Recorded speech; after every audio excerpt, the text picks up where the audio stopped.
Good evening.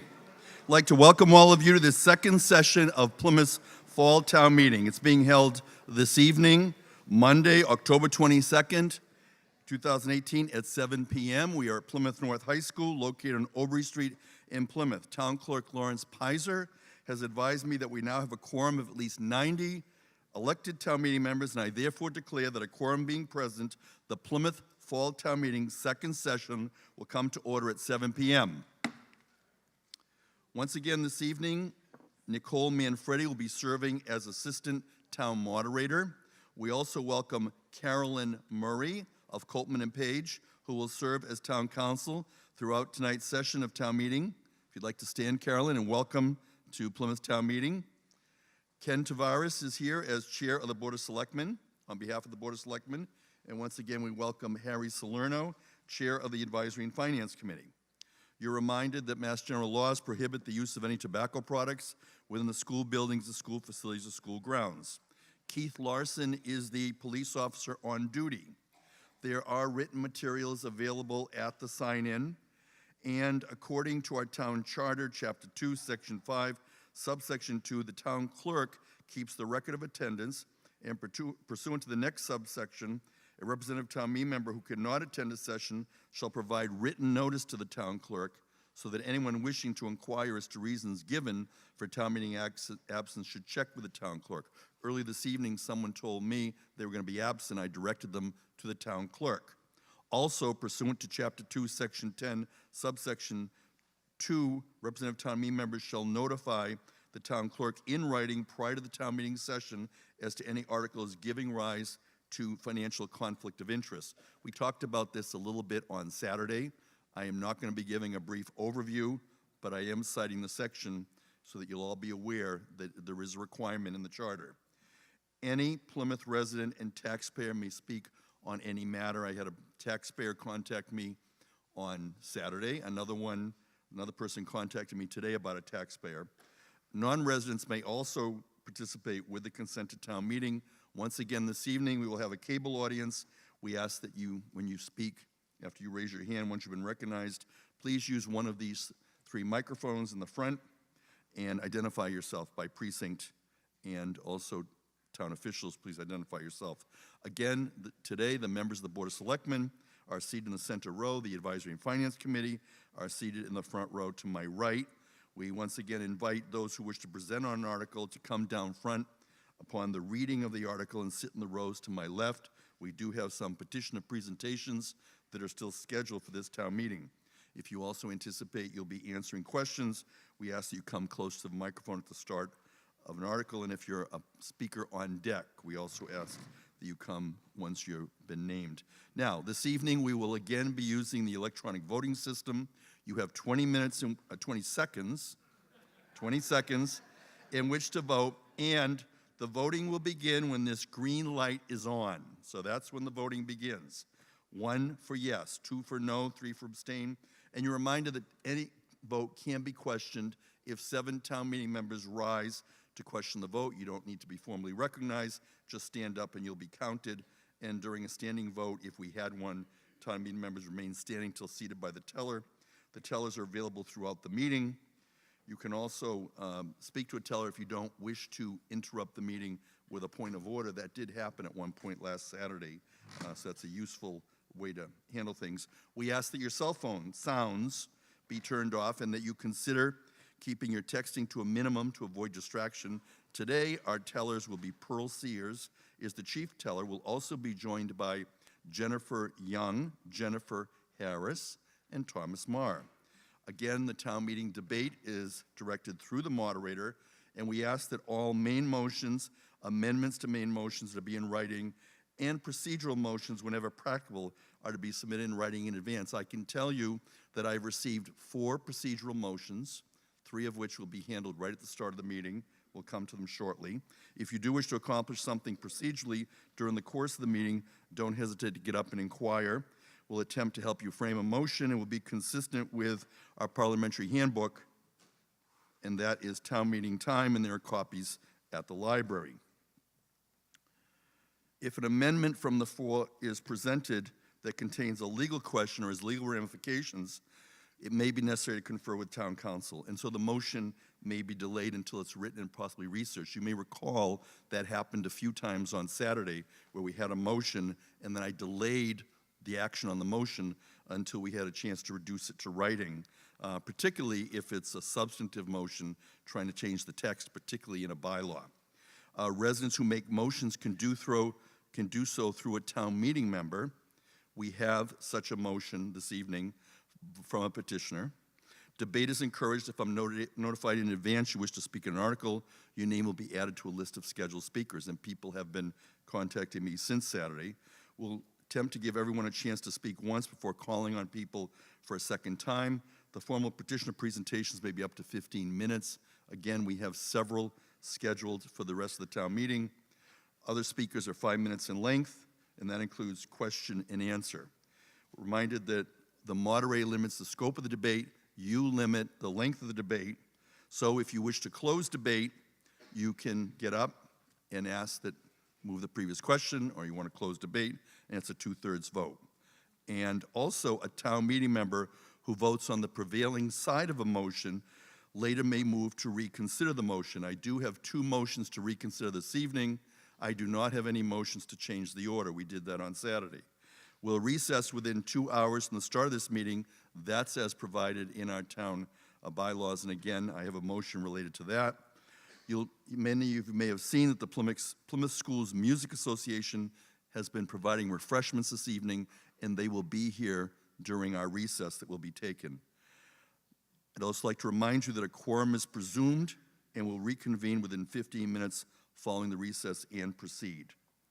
The first motion, this is really a practice motion. So because we're required to recess within 2 hours, Mr. Salerno moves that we recess at 8:45 p.m.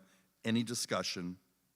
Hearing none, I'm going to do an electronic vote. When the green light goes on, I'd ask you that you vote as to it, and the light is on. So now town meeting members are voting, and they have 20 seconds. And on the screen, we see that as the seconds tick down, the number of town meeting members who are voting increases. We're over 100 town meeting members have already voted, with still 8 seconds to go. We're at 110. We have 135 elected town meeting members who are casting their vote. We now have concluded with 111 voting, and now we have a display screen which will show us how they voted. The greens are yes, we have some no's. We are doing precincts in groups of 3, and after we show precincts 1, 2, and 3, we're now showing 4, 5, and 6. The final vote was 105 in favor, 4 no's, 2 abstentions. So the motion does carry.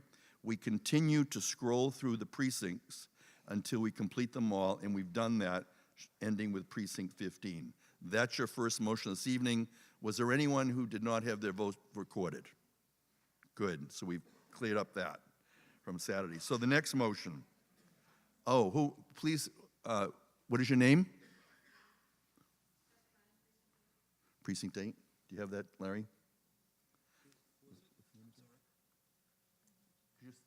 Could you say it? You might have to come to a microphone. Tess Brennan. Hi, Tess. Tess Brennan, Precinct 8, and what's your vote? Yes. Tess Brennan, Precinct 8, so that changed the quantum of vote. Mr. Pizer? 106 voting in favor. Any other people? So we're checking her clicker. Again, reminder to everyone not to start voting until the green light goes on. We're going to try one more. We got several procedural motions, but the next one is Mr. Salerno moves that this town meeting, if adjourned to tomorrow night, begin at 6 p.m. Mr. Salerno. Can we have a mic check for the chair there? It's no secret that the Red Sox are beginning the World Series tomorrow night. And I can't think of too many people in this room that would rather not be watching that than sitting here. So that's the reason for the motion. Start an hour earlier, perhaps we can finish in time to go watch the game. Any further discussion on the motion for tomorrow's adjourned session? Hearing none, we'll do an electronic vote again. When the green light goes on, please vote as to whether to begin tomorrow evening at 6 p.m. When the green light goes on, you can now vote. We're now voting on this procedural motion. We are voting even though we don't see it on the screen because of the green light. But we'd ask that we display the screen with a number of seconds if that's possible, because we're not seeing the display on the screen, but we are voting because the green light is on. And when the green light goes off, that will conclude the voting. And now at this time, we'll see a display. We'll see the display of the precincts to see how the precincts voted on that second procedural motion. And while we're waiting for that, this is coming to you live from Plymouth North High School on October 22nd. We are in the second session of the fall annual town meeting, and following our procedural motions, we will then take up where we left off. We're waiting for the display of the vote for this reset on the vote. So I'm being advised that we're doing a reset on the screens. I'm going to let you know what the next motion is going to be while we're waiting for the display of this vote. And the next motion is to reconsider. Richard Neely moves that we reconsider Article 20, motion number 39. So that will be the next vote after we see the display on the screen for the motion for the adjourned session tomorrow at 6 p.m. Do we need to retake the vote? Can someone help? Yeah, the light is on. Let's take the vote again on the motion for the adjourned session. So this is the motion for the adjourned session at 6 p.m. tomorrow. So we have now 90, we have 95, we have 10 seconds, we have over 100. You now see the display is working, and we have 5 seconds left. We're up to 110 people voting, and this time we had one less person vote than the last time. So please watch the screen. We're beginning with precincts 1, 2, and 3, and you'll see again 4, 5, and 6. This time, the total vote so far, 77 in favor, 29 in opposition, 4 abstentions. The motion does carry for tomorrow evening. Please watch. All the displays have shown. Is there anyone who has observed the display and not seen your vote shown? Because this time we didn't have as many people voting. So, all right. So that takes care of that. And we're going to now go to the next motion. And we welcome Richard Neely, Precinct 15, who moves to reconsider Article 20, Motion 39. And Mr. Neely, if you want to speak to that, and then I'll read into the record the Motion 39. Motion 39 was that elected town meeting members shall present themselves within 30 days of election to the office of the town clerk for the administering of the oath of office or make alternate arrangements with the town clerk. Failure to comply with the previous sentence shall result in a vacancy. An elected official cannot act in any capacity until the oath of office is taken. A motion to reconsider is a majority vote. Mr. Neely. It was a good idea at the time. Yes? So I voted in the majority. You voted the majority. Thank you. And do you care to be heard on your motion to reconsider? Excuse me? Do you care to be heard on your motion to No, I'll reconsider? leave that to my mate here. Richard Caproni, Precinct 15. Speaking on the motion to reconsider, whether to reconsider, so we're not really arguing the merits of that, but whether to reconsider. Mr. Caproni. Richard Caproni, Precinct. Do we have a mic check? Are you in the mic? Richard Caproni, Precinct 15. Did you miss me? It's a joke. The clock is ticking. I have to speak to you about the motion to reconsider and not the motion itself. We were all tired. This was at about 2:35 on Saturday afternoon. I came to a number of you before the meeting today and asked you how you voted on 39, and you didn't remember. In fact, most people didn't remember what 39 was. We had 45 motions. I made a commitment to vote for all 45, and I broke my commitment on this particular motion. Let's talk about this. In the motion,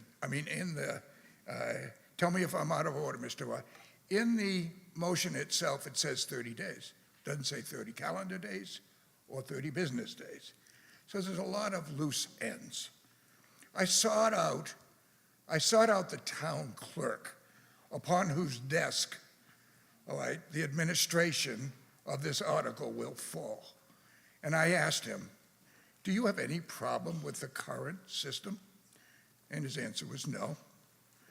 I also did not seek out, but there are long-time members of the town meeting, and it's not appropriate for me to call them out by name, but they came to town meeting on Saturday, and they were not sworn in because even though they got elected last May, for some reason, they didn't get to town hall and the town clerk's office to get sworn in.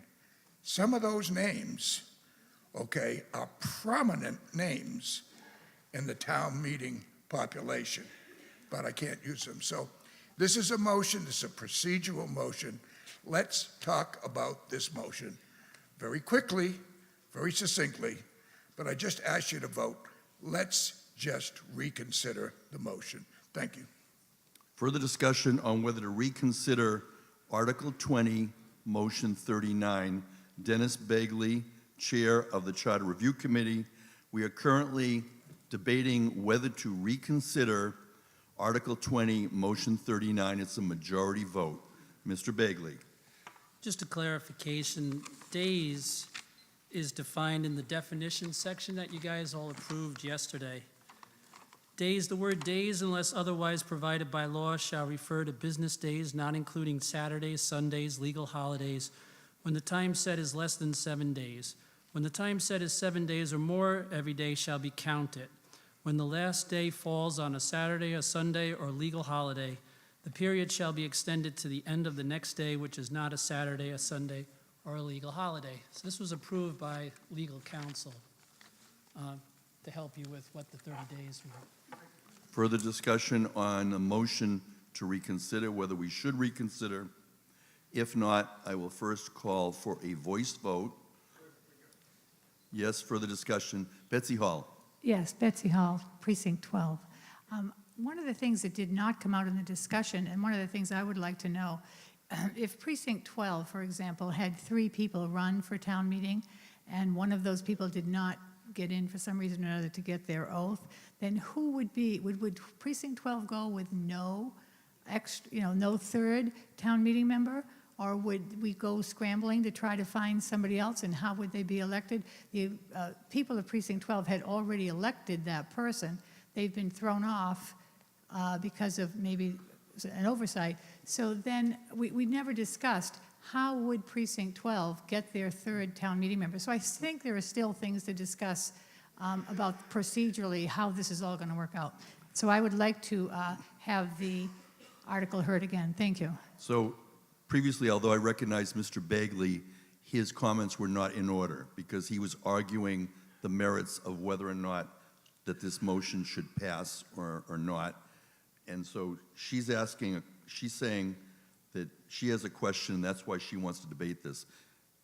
David Peck, if you want to talk about why we should debate this or why we shouldn't, then I'll hear you. Otherwise, if you want to respond to her question, that would come up if we reconsider. Understood. I was going to say move the question because at this point it is about whether to Yes. reopen or not. Motion to Period. close debate. Anyone else care to be heard? Stand. If not, I'm going to take actually an electronic vote on this. So when the green light goes on, and I'm sorry. Thank you for that. I'm going to take an oral vote on whether to close debate. So we're now going to vote on whether to close debate. All those in favor say aye. Opposed, say no. No. The motion carries by 2/3. We've now closed debate. Now we're going to take an electronic vote on whether to reconsider motion number 39. When the green light goes on, you'll be voting. It's a majority vote. And you'll be voting as to whether to reconsider Article 20, Motion 39, the light is on. Town meeting members are voting. You have 20 seconds. The time is ticking down. Town meeting members are voting with their handsets, and a 1 is a yes, and a 2 is a no, and a 3 is an abstention. And following the conclusion of the vote, we'll have it displayed on the screen so that you'll be able to see how town meeting members voted. 33 having voted in favor, 82 in opposition, 0 abstentions. The motion does not carry, and we will not be reconsidering Article 20, Motion 39. We're scrolling through the precincts, 7, 8, and 9. We'll continue to scroll through the precincts 10, 11, and 12. And when we conclude, we'll make sure that everyone's vote has been recorded, 13, 14, and 15. Has everyone seen their vote recorded on the screen as we do these initial votes? Make sure we're doing okay. Thank you. Then we'll continue with the next motion to reconsider. Edward Conroy, Precinct 5, moves to reconsider Article 20, Motion 17. Motion 17 moved the town meeting vote to insert as Section 2-6-4 in the new charter the language as follows: following the raising of a point of order at any town meeting, a motion to appeal the ruling on such point of order shall be allowed by the moderator and shall be decided by a 2/3 vote of town meeting. Edward Conroy, on your motion to reconsider. Did you first vote in the prevailing side? Yes, I voted on the prevailing side. Thank you. So on Saturday, I was very impressed by Mr. Abbott's 3 points on why the charter should be amended. I met with the moderator today, Stephen Trifoletti, and he asked me to bring this motion to reconsider. The sole purpose of this motion to reconsider is so that Mr. Trifoletti can respond to Mr. Abbott's comments. Mr. Salerno? Speaking to the motion to reconsider, there has been some confusion expressed as to if people understood what the result of the vote was. Further discussion on the motion to reconsider? It's a majority vote. If there's no more discussion, we'll take it by electronic voting. When the green light goes on, you can vote whether to reconsider Article 20, Motion 17. When the green light appears, you can cast your vote. It is now on, and town meeting members have 20 seconds on which to vote whether to reconsider Article 20, Motion 17, and it's a motion to reconsider by Edward Conroy, Precinct 5. And town meeting members are completing the voting. We now have 115 town meeting members who have voted, and the seconds are also shown on this. And we'll see whether or not we have the display for the people who have voted. 115 out of 135 elected town meeting members. We have 45 voting in favor, 68 in opposition, 2 abstentions. The motion does not carry. You'll see the display on the screen. We have precincts 4, 5, and 6, followed by precincts 7, 8, and 9. We're completing the display of the procedural vote to reconsider, precincts 10, 11, and 12, and we'll conclude with the final 3 precincts, precincts 13, 14, and 15. For anyone who did not see their vote recorded, if not, we will continue to move on. Are there any other procedural matters to come before the town meeting before we move on to Article 4? Hearing none, we'll begin with Article 4A to 4G, 4I to 4L.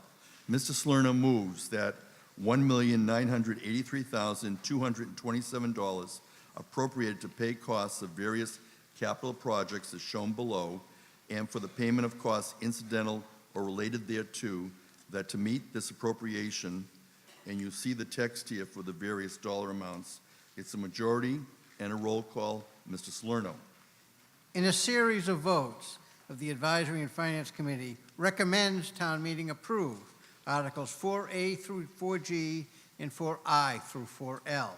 The votes were all unanimous, 12-0-0, with the exception of 4E, which had one abstention. These votes and the explanation by line item are in pages 9 to 11 in the report. Article 4H, which you will hear next, is broken out as it requires a different quantum of vote. Further discussion? Yes. Richard Barbieri on Article 4A to 4G, 4I to 4L. Richard Barbieri. Thank you, Mr. Moderator.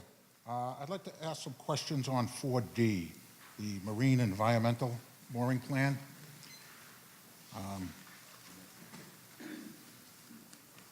Yes, please proceed. My first question is, it says in the supporting documents that this is going to be a mooring plan for the harbor. Is that including all the dredging project, or is that just including the federal dredge project for the mooring plan?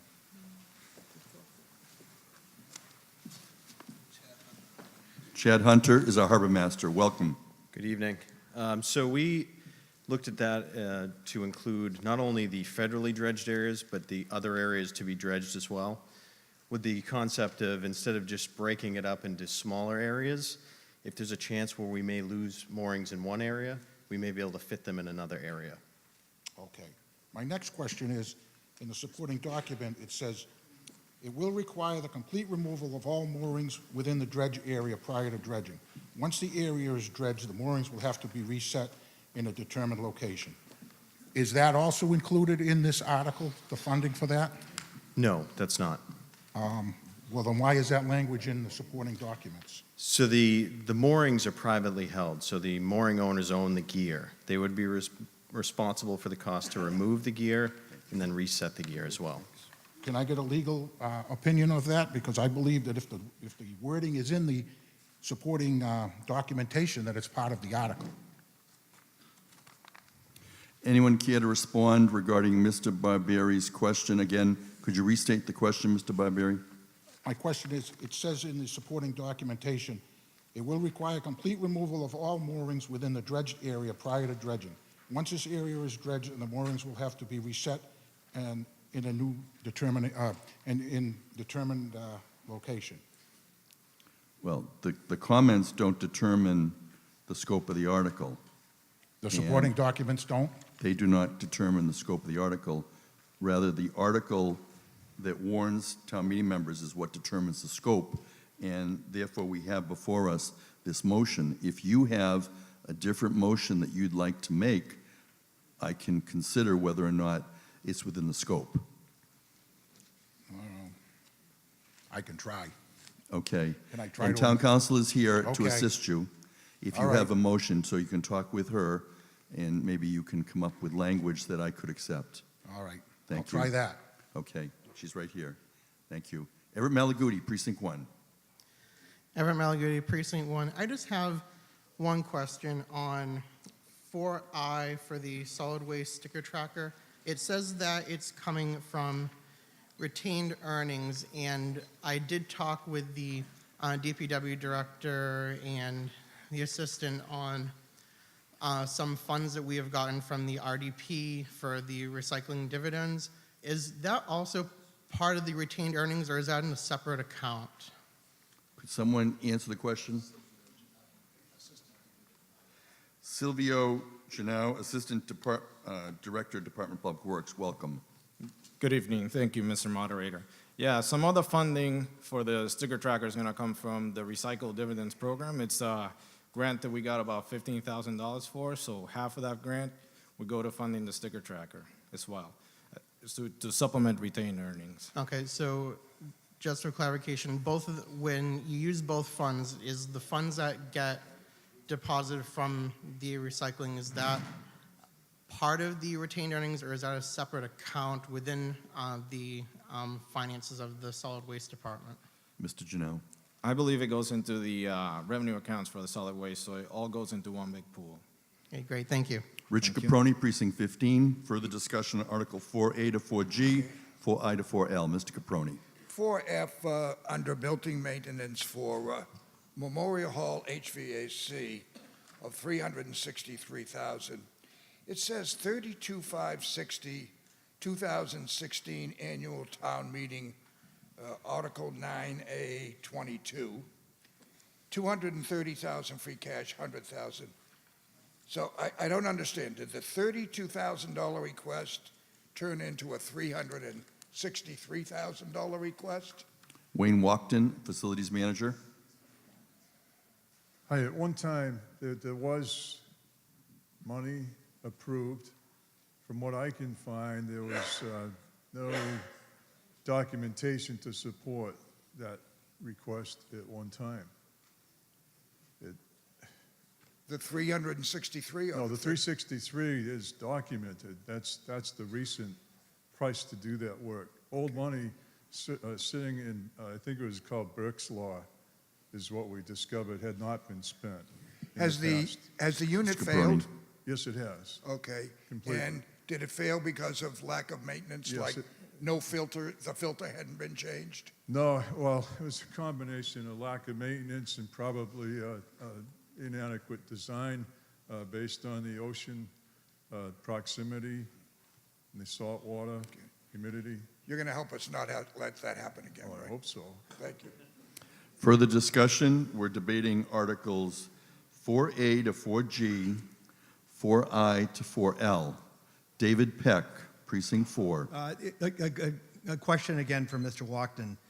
In our big book, page 156 and 157, there are Memorial Hall total expenses of over $1 million, of which this warrant is only requesting the 363. So my question is, are these other estimates going to show up in a future town meeting? Just sort of explain, this is only sort of a partial follow-through on estimates. Wayne Walkton, Facilities Manager, responding. Yes, when the Garcia and Galuska engineering firm did their evaluation of the existing system, I had them look at the entire system, not just the cooling system, but I had them look at the heating system while they were there and determine that there are future needs. But I can't tell you right now what the priority should be on those things because the cooling system is the highest priority right now. Thank you. Further discussion? If not, I see we still don't have a motion from Mr. Barbieri, and I think because we are in Article 4, I will, Dale Weber? Thank you, Mr. Moderator. Dale Weber, Precinct 3. I think I'll give Mr. Barbieri a little more time. If I could ask... I can give him more time in another way if you Okay. really don't have anything to say. Well, I had meant to call Mr. Geneo Silvio this week, and I got sidetracked and didn't do it. I hate to put him on the spot, but I would like to ask a question under 4I, the solid waste sticker tracker at the transfer station. In reading the supporting documentation on this, I note that it requires that one of the things that make the sticker tracker function as designed is an internet connection. I want to ask Mr. Janelle if there is an internet connection at the transfer station. Thank you. Yes, again, the Department of Public Works Assistant Director, Silvio Geneo. Thank you again, Mr. Moderator. There will be a wireless connection by cellular telephone, and that's how we're going to achieve internet connection at the transfer station for this system. Thank you. Everett Malaguti, Precinct 1. Hi, Everett Malaguti, Precinct 1. For the Article 4A through 4G and 4I through 4L, I'd like to make a motion that each of those items be voted separately. So you'd like to move to divide and have each voted separately? Yes. Okay. At this time, any further discussion on the procedural motion of whether to vote each of articles, the main motions under 4A to 4G, 4I to 4L? And do you care to speak in favor of your motion, Mr. Malaguti?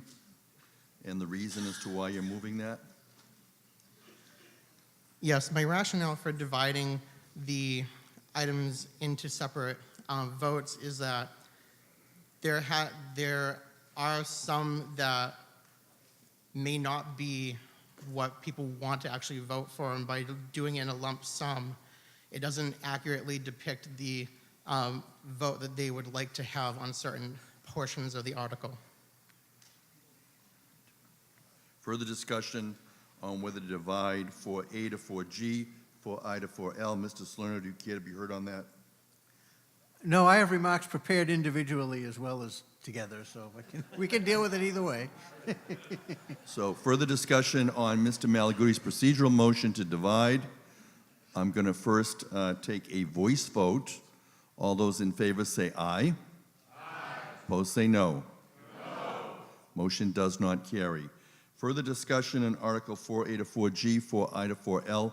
Mr. Barbieri, do you have a motion to amend? No, I don't. Thank you. Further discussion on that? Randolph Parker? You question the vote on the motion to divide, all right. Please stand. There are 7 other town meeting members that question the vote. We have 2, 3, 4, 5, 6, 7. Thank you. All right, we'll now take an electronic vote on Everett Malaguti's motion to divide Article 4A to 4G, 4I to 4L. This is a procedural motion. It is a majority vote. And you'll be voting the procedural motion as to whether to take separate votes on all of the items. Now you can vote. We're voting, and you have 20 seconds in which to vote on this procedural motion. Town meeting members are voting for this evening. This is coming to you live on October 22nd from Plymouth North High School. We are in the second session of the fall annual town meeting. Town meeting members have now completed a procedural vote as to whether to divide the question. We have 49 having voted in favor, 66 in opposition, 0 abstentions. The motion does not carry. We are now scrolling through the precincts to make sure each town meeting member is focusing on his or her vote in order to make sure that it was recorded correctly or that it was recorded at all. And at the end of the vote, we have at least one town meeting member who wishes to be heard regarding his vote. We're scrolling through precinct 10, 11, and 12, followed by precincts 13, 14, and 15. Thomas Kelly. I voted no, it didn't come out. Thomas Kelly votes no, and your precinct is? Precinct 6. Precinct 6. Thomas Kelly, precinct 6, votes no. Is there anyone else whose vote was not recorded? So the corrected vote, 49 in favor, 67 in opposition. It does not carry. We'll continue with the debate. Are there any further any town meeting members that wish to further be heard? If not, we're going to take a vote on the main motion that is before you. And absent any more discussion, this is going to be done electronically. So when we're ready to take the vote, we're going to clear the screen on the display that's currently showing on the procedural vote that was taken. And we're going to clear the screen, and when the green light goes on, hold off 1 second. Mr. Caproni, are you rising to... Before we... Are you doing a procedural motion before we vote on the main motion on 4A? We're supposed to vote on Mr. Barbieri's. Mr. Barbieri withdrew his request for a motion to amend. And Mr. Caproni, you have no motion. Thank you. We're going to now, again, go back to the main motion, 4A to 4G, 4I to 4L.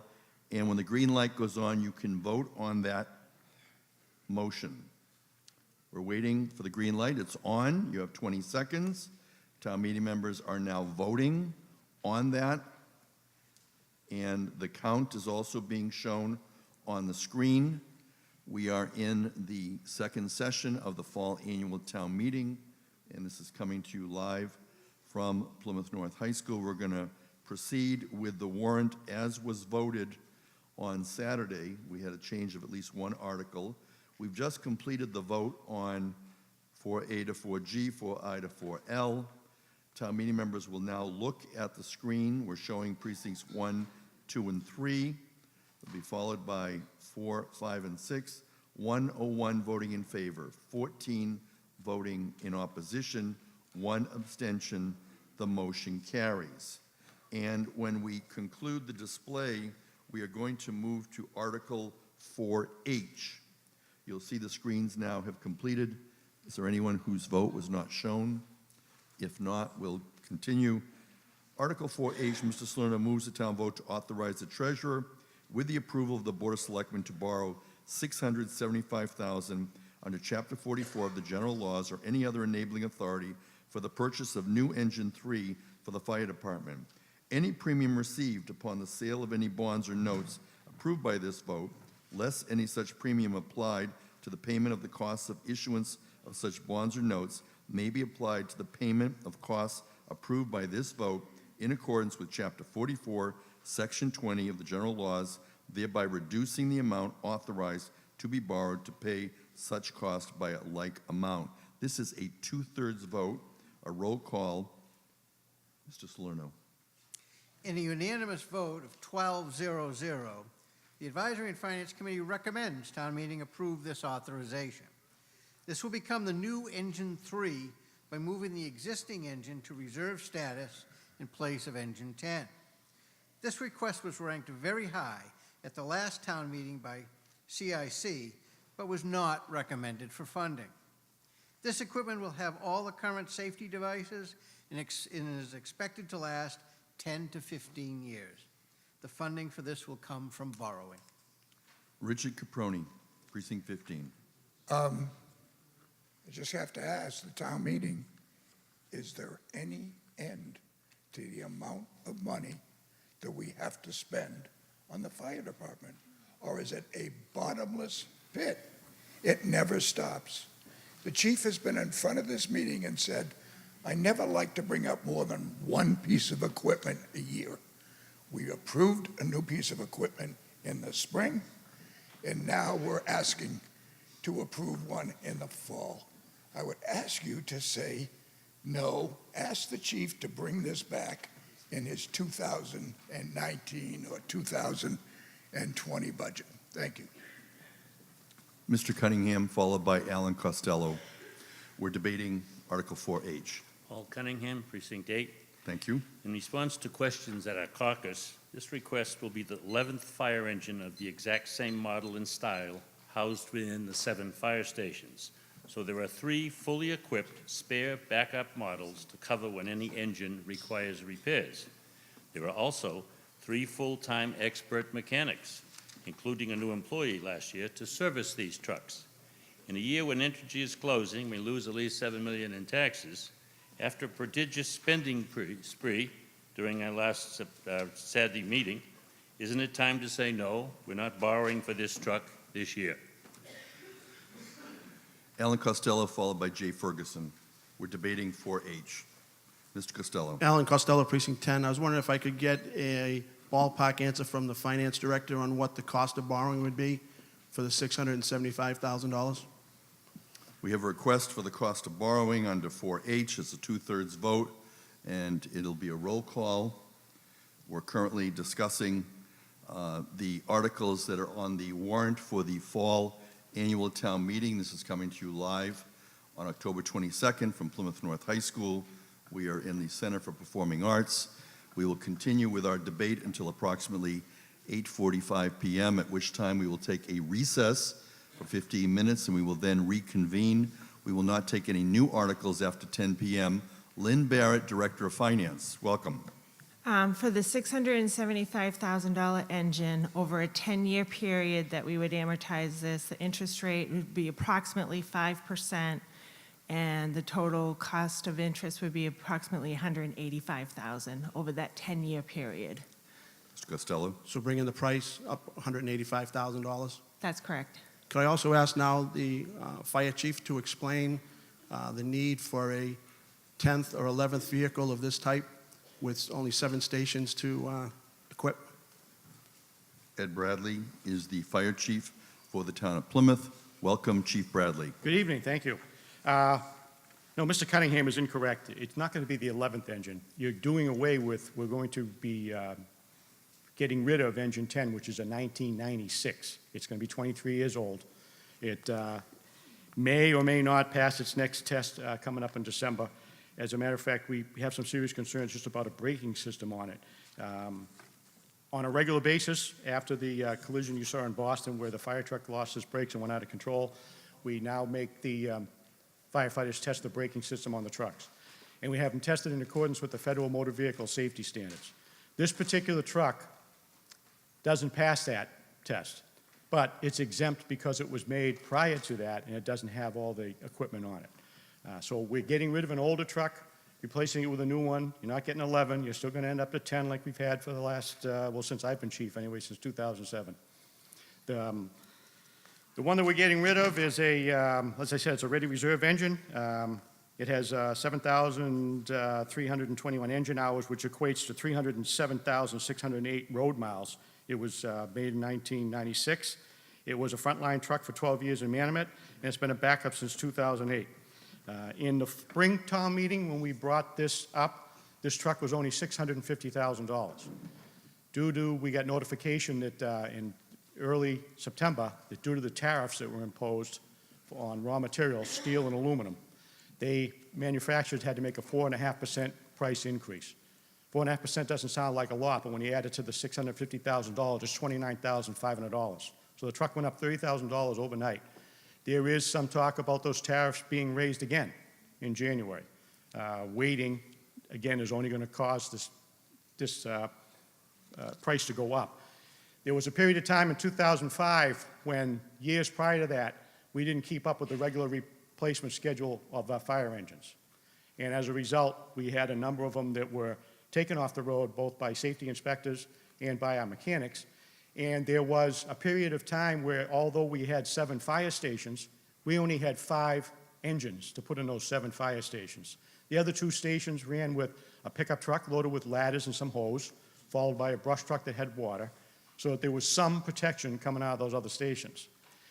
If you don't keep up with the regular replacement, you know, Saturday you heard a lot of talk, especially from town meeting members, Mr. Cassell, yourself, about the infrastructure in town, and you have to keep it up. This is a very expensive equipment. It's very complex, and if we don't keep up the replacements on them on a regular schedule like we've come with, we were in 2006 where we had to buy 3 pieces of equipment all in 1 year. We've been able to stagger those to try to break them up, and hopefully we'll be able to stagger them in the future, but putting it off only raises the prices and puts us in a position where we may not have that engine. All right, thank you. But to your point, it sounds at the very least we have 3 extra vehicles at this time. We have 3 ready reserve trucks. One of them is on the road most of the time because there's always one truck out for some type of service or preventive maintenance. This engine 10 is the 3rd truck that goes out on the road on a yearly basis, and last year it was out 23 times. So if we didn't have that 3rd engine or that 10th, there would be 23 times when we wouldn't have a fire station with a pumping engine in it. Okay, and then finally, what would be, you said you didn't know exactly, what would be the result if we were to get a new vehicle? What would happen with the old vehicle? That would not be donated to a smaller municipality, would it? Would it be sold, or would there be some assurances that it would be sold for some monies? The older truck that we're getting rid of, when we declare it surplus, we ask 30 seconds. the Board of Selectmen to do so, and then we can try to get it in for trade, but at this point in time, I've been told all it would be worth in trade is whatever its weight is in the aluminum and steel they could steal off of it. All right, well, I appreciate your answers. Which would be somewhere around maybe $3,000 to $4,000. Yeah, that's unfortunately. That's bizarre, but okay, I'll take you at your word. I would suggest the town meeting, this is a public safety luxury that we just cannot afford at this time. Thank you very much. Jay Ferguson, followed by Patricia McCarthy. Jay Ferguson, Precinct 7.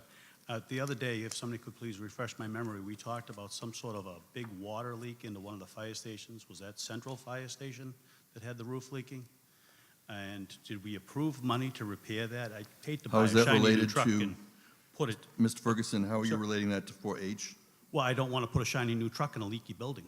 Thank you. Chief Because Bradley, do you care to respond? Because I've also learned that the Manomet Fire Station has a major water leak in it, and are all the fire stations leaking, and is this leaking cause for our trucks to deteriorate at a quicker rate? The station they Chief talked Bradley. about the other day was the Central Station. Engine 3 will be assigned to the Pine Hill Station, Station 3. But it's also, some of its workload is in the Manomet area and, you know, in the Cedarville area, depending on, you know, how busy people are and what trucks are available. Did we approve money to fix the leaky roofs at the fire stations? I think that's coming up, right, tonight? Spring. Oh, We spring. did not authorize the repair of the roofs, because it's not just Central, it's Manomet also, is that correct? No, the video you saw was of Central Station. No, but the roof in the Manamet Fire Station leaks like a sieve also, isn't that correct? No, not that bad. There's a couple not leaks that bad, around but it does leak. around the hose tower. But yeah. It does leak. Central Station is not my only station that has a leaky roof. How many fire stations leak, sir? 5. Thank you. Thank you. Patricia McCarthy, Precinct 5. I don't look at public safety as a luxury. I look at it as a necessity. And I bring your attention to page 170 in your book, second to last paragraph, that in the past year, Engine 3 has been out of service 31 times, not including regular maintenance. It's an indication of the need to move this apparatus from frontline to ready reserve. I wouldn't personally want to be relying on that engine. It looks like it needs to be replaced. Thank you. Further discussion? Hearing none, we're going to be Peter Savan. We're debating Article 4H in the warrant for the fall annual town meeting. Welcome. Peter Svan, Precinct 15. Mr. Moderator, through you, I'd like to ask the chief if any consideration was given to shipping the truck back to the manufacturer to be totally refurbished at probably significantly lower cost. If that was Chief ever Bradley, considered. could you respond to a question from town meeting member Peter Savan on Article 4H at Plymouth's fall town meeting? Chief The Bradley. current engine 3, is a commercial chassis. It's not a regular custom fire truck that you normally see. And because back then, when we had that year, back in 2006, when we had to buy 3, we couldn't afford the good one. We only could afford the one that could last 10 years. We have only sent back one apparatus to the manufacturer for rehab. It's typically about, the cost of a total rehab is about 60% of a new cost. That truck was a tower truck last year, and it went from an 80-day rehab to it was gone over 11 months. It was a disaster, and we would never, and I think the finance director would say the same thing, we would never recommend doing that again. Thank you. Thank you. I also agree that our priority should be to fix our buildings first before we put brand new equipment in it. And because this will just hasten the demise of this truck. Thank you. Further discussion. We're debating Article 4H, and it is a 2/3 vote, and it's a roll call. Any further discussion? If not, we're going to take this vote electronically, and so therefore you can get ready to vote when the green light goes on. Article 4H, you have the text in your book. You can now vote. Town meeting members are voting on Article 4H.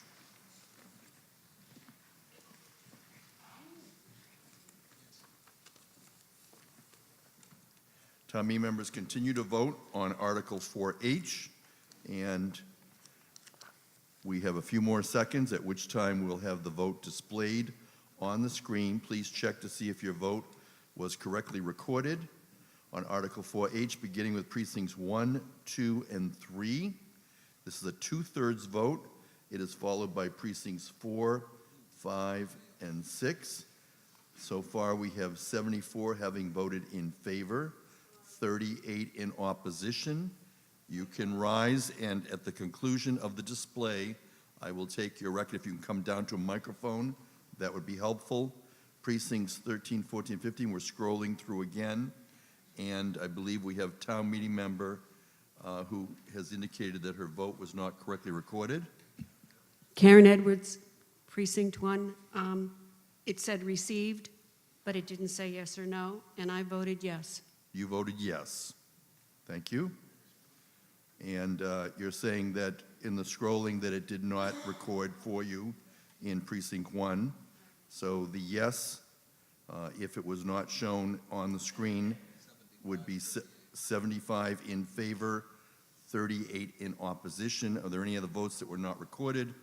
If not, it fails by 2/3. Any further discussion? If not, we move on to Article 35. To see if the town will vote, excuse me? It failed to reach 2/3, Mr. Parker. Thank you. So the motion failed by 1 vote.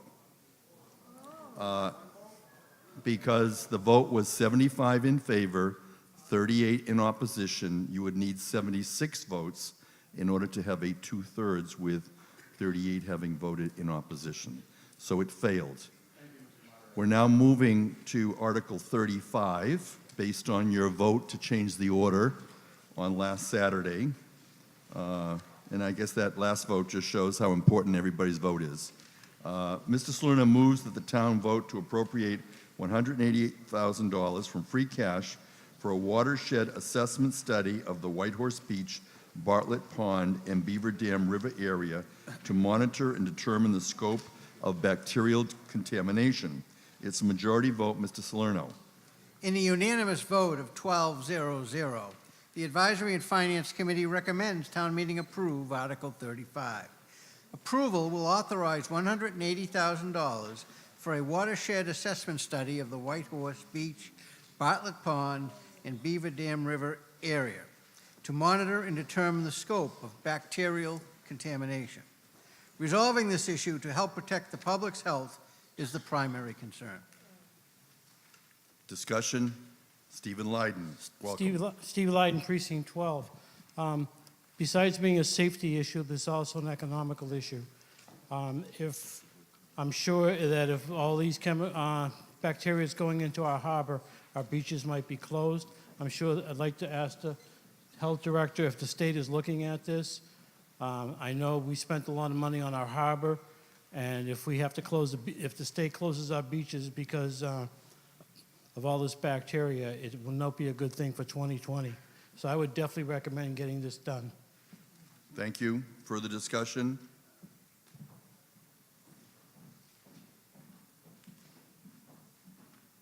Any further discussion on Article 35?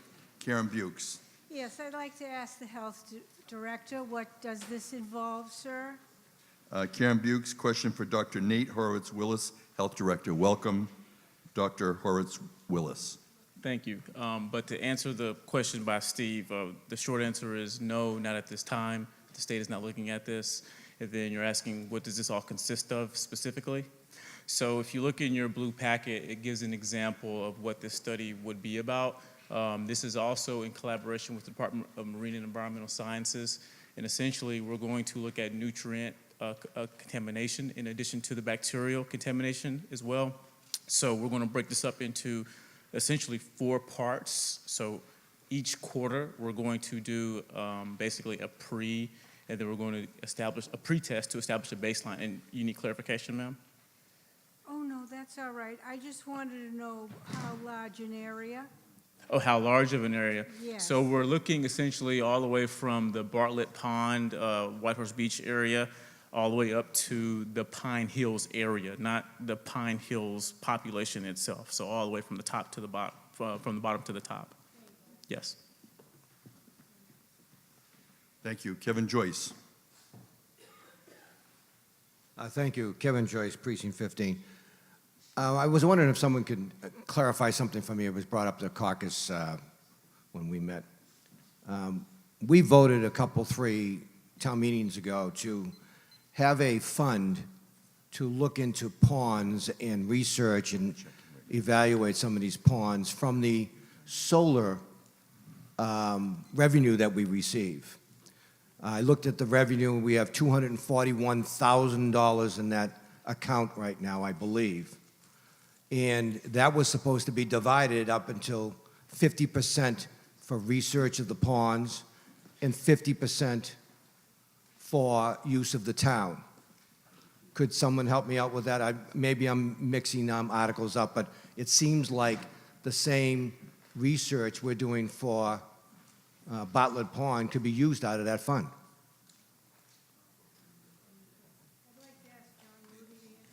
David Gould, responding. Good evening. David Gould, Director of Marine and Environmental Affairs. There is $241,000 in the Environmental Affairs Fund, $240,000 of which was just allocated towards the Water Street parking lot project to match the EPA funds that we received to complete that project. So do I understand that correctly, David? You went into a special account that we as town meeting members approved a few town meetings ago that said 50% can be used by the town, and 50% needs to be used to research and explore these ponds that we're having problems with. So you took 240,000 out of that account that had 241,000 in it?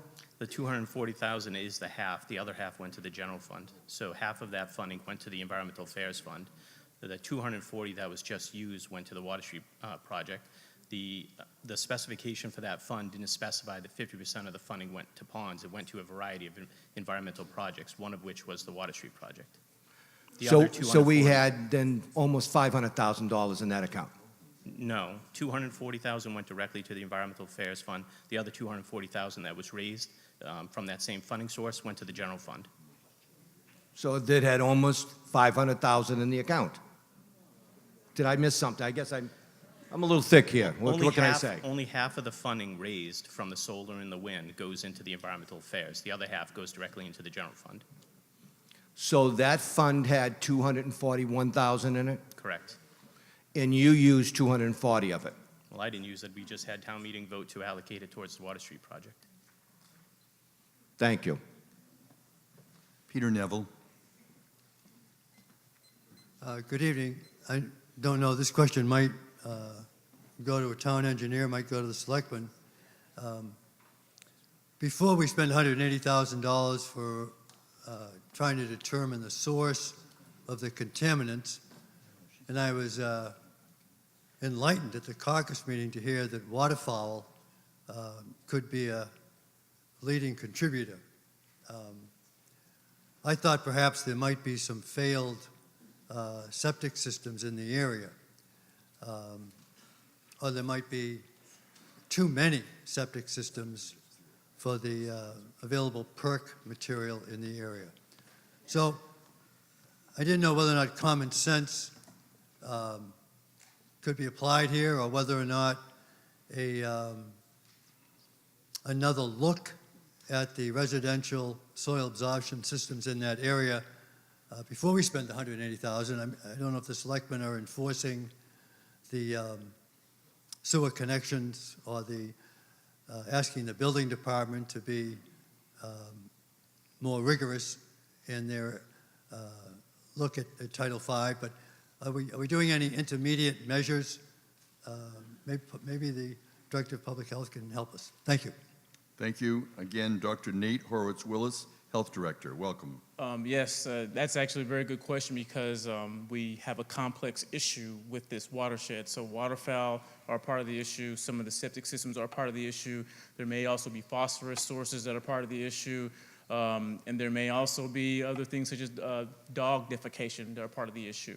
We really don't have a good understanding of it. And within the Public Health Department, we are trying to understand what our Title V systems are doing, because some of these systems have been around for 30 or 40 years as cesspools, and we don't even know where they are located. So we just can't say we can fix the problem with what we have right now because of all these different sources, and that's why we're looking from the coast all the way up into the Pine Hills region to understand what we're up against. Alan Costello, further discussion. Yes, Alan Costello, Precinct 10. Yes, I think this article is imperative that we pass this tonight. This falls under the same guise of poor maintenance or lack of maintenance over the years. It's the same exact scenario. This problem was talked about in the late 80s, mid-80s. There was a report done. The town meeting group before us probably authorized money. They got the results. The results were not good. The results were not acted on. So here we are 30-plus years later, and it's very similar to the maintenance. We have to pay for the sins of the past. We have to spend the dough. Tonight, let's get this plan implemented, find out where the problem is, and make some positive changes to rectify it. Thank you. Thomas Kelly. Thomas Kelly, Precinct 6, also in the Watershed Committee. One of the understandings, ladies and gentlemen, is that by having a watershed that we can all agree on the study scientifically, we could potentially go and ask for either state or federal help to mitigate what we have, because we don't know what we have. And this entire watershed is a big area, all contributing and ending up in Bartlett Pond. So it's not just Bartlett Pond, it's that whole area and corridor that runs in the watershed, which you can see on the USGS surveys, shows the water flowing easterly, southeasterly down this whole area. And you were right, Alan. 35 years ago, we had a study, we paid some money for it, and we hit it. We found it. Now we have to recognize that we didn't do anything. Now we have to do something and find out what we have all along that river area that follows all the way through, passes Route 3, goes, Route 3A, goes down by the liquor store there, right on State Road, keeps on going back down behind Cary Road and all that area. When you look at it on the Google Earth, it's all a big valley, and there's streams. There's a stream there that flows all the way down. We have people that I've spoke to and neighbors that believe they are sick as a result of the exposure. So this is not a can we find some money somewhere else type of thing. This is and I don't mean this in a bad way, this is a no-brainer. Because if someone comes in tomorrow morning with a lawsuit and sues this town for not taking care of something with an exposure that's been recognized, we're going to write a check because we're indefensible, because we have no evidence, and we have done nothing. I would please support this. Richard Caproni. Richard Caproni, Precinct 15. It's very rare that a town meeting member, Kelly, and I agree on an issue. But it's very common that town meeting member Costello and I agree on this issue. We need to vote and appropriate this meeting. But it makes me give thought to if instead of town meeting, we had a town council and they met twice a month, that this would not have gone 30 years, all right, without some attention, all right, by a more professional legislature. Michael Babini, we are debating Article 35. Thank you, Mr. Morrow. Mike Babini, Precinct 15. I had a question. I support this article, but I had a question for the doctor regarding, I assume that one of the findings will be that a lot of the septic systems around the pond are contributing to the problem. Can you please tell me what action will be taken if that's the case? How will they make these people who have pollution going into the pond, how will they be dealt with? Yes. In response, Dr. Nate Horowitz-Willis is our health director responding. So right now, we're attempting to send out some educational material and compliance measures, but with this study, we would target specific areas that we will know of to say that you are in a specific area of sensitivity or contributing to the risk of any type of disease-causing agent. So we would target those specific communities or places and let people know, and we would be very aggressive in our Title V compliance if it is indeed the septic systems as a main contributor. But also we'd work with our DPW, also Marine and Environmental, to develop a comprehensive plan to move forward that won't sit on the shelf. And also the town manager has a real big priority on this. So this would be elevated to the top to make sure that we have a 5-year or a 10-year plan to make sure that this doesn't occur again once we understand this. I understand, but a grandfathered septic system, can you make someone take that out and put in a So I say that's a very good question because that's going to require Board of Health regulatory action to make sure we move forward on different types of mechanisms in the policy phase. So when you say grandfather, that's going to have to be reconsidered if indeed we find that those are the systems contributing to it. So that's going to be revisited at our Board of Health meetings. Thank you. Further discussion? Hearing none, I'll call for a vote. All those in favor say aye. Aye. Opposed say no. Motion carries unanimously. We are now going back to 4H, and it's come to my attention that there may have been an error in the vote. William Cohane, if you would like to come forward, and I would ask you if you voted and how you voted and whether or not your vote was recorded. My vote wasn't recorded. I checked with the proctors and the gentleman that overseeing the equipment. My vote was not recorded. It was or was not? Was not. Was not recorded. And how did you vote? I voted in the affirmative. You voted yes. This is the challenge.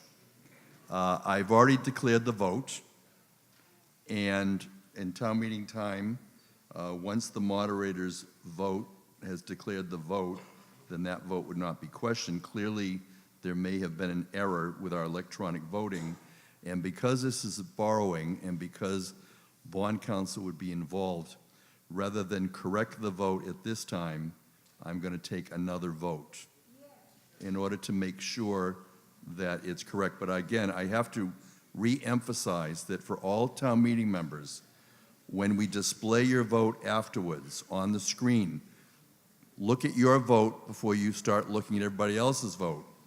And immediately stand up so that I can recognize you before I declare the vote, because this is the challenge. And I'm going to take a vote, and unless there's any other points of order. Point of order. Yes, Mr. Withington. Just as a matter of course, it's my understanding that the vote can be reconsidered if someone on the affirmative side from town meeting asks the vote to be reconsidered. Yes, and also the moderator can do that as well. And I'm doing that. On your own? I am, yes. Okay. In the interest of fairness. Thank you. Sometimes it's best to hold your tongue. Mr. Costello.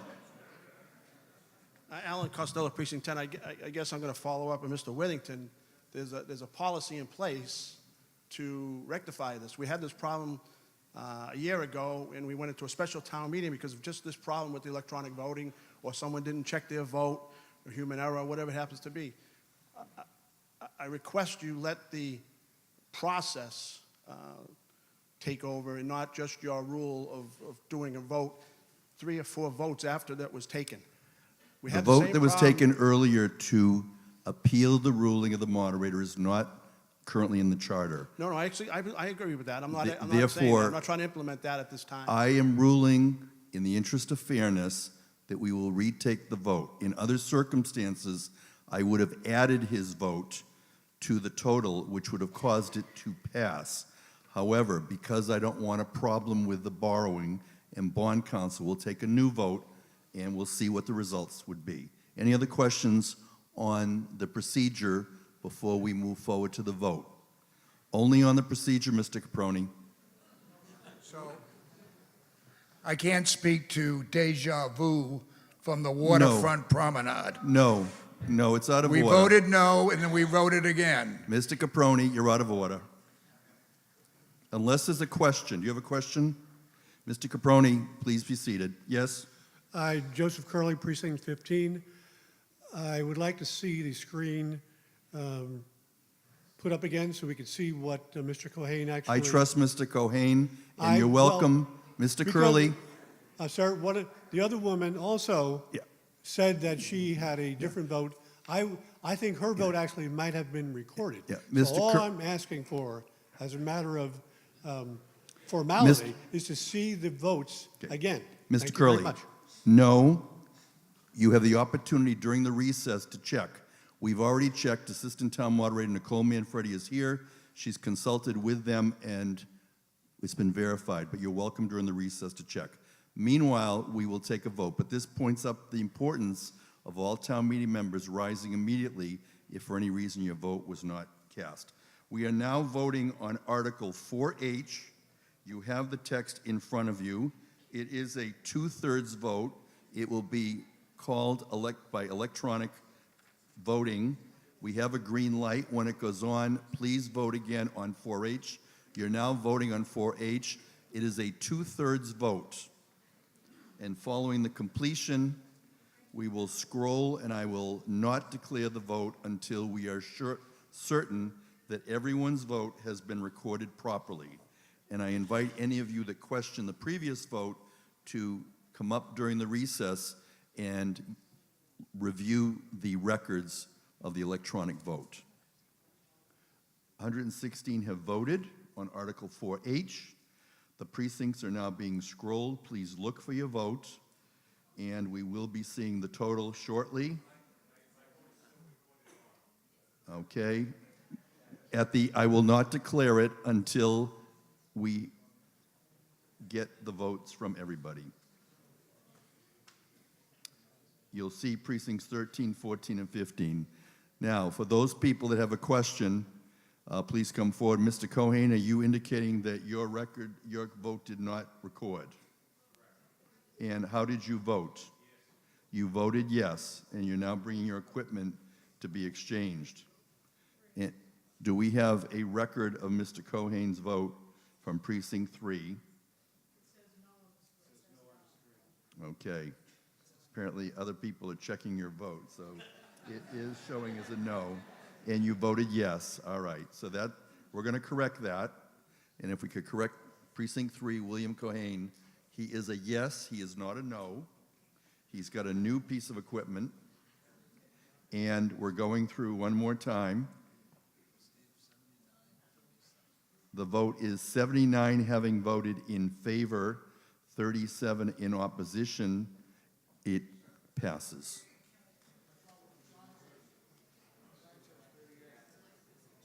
We're not going by what's on the screen. We're going by the corrected vote, which is one additional yes and one less no, because Mr. Cohen's vote was recorded incorrectly by the electronic voting, and he's gotten a new piece of equipment, so hopefully we will not have that issue again. We're now moving on to Article 5. Mr. Salerno moves that the votes taken under Article 9, Item C of the April 1st, 2017 Annual Town Meeting and Article 17 of the April 7th, 218 Special Town Meeting Library Project are hereby amended to appropriate the additional amount of $1,200,000 to pay costs of the design, preservation, rehabilitation, restoration, or reconstruction of the roof and HVAC system at the main library branch or town-owned property shown as Lot 60C on Plymouth Assessor's Map. And you have the language here. And to meet this appropriation, the treasurer, with the approval of the Board of Selectmen, is authorized to borrow. And it's a 2/3 vote, and it'll be a roll call. Mr. Salerno. In a unanimous vote of 12-0-0, the Advisory and Finance Committee recommends town meeting approve Article 5. Approval of this article will appropriate the additional amount of $1.2 million obtained through borrowing for design and reconstruction of the roof and hvac system at the main library branch. The committee values the importance of the library and all the services and programming offered to the public, as well as the assets contained within and protected by the roof. Thank you. Further discussion? Yes, Betsy Hall, we're debating Article 5 in Plymouth's annual town meeting.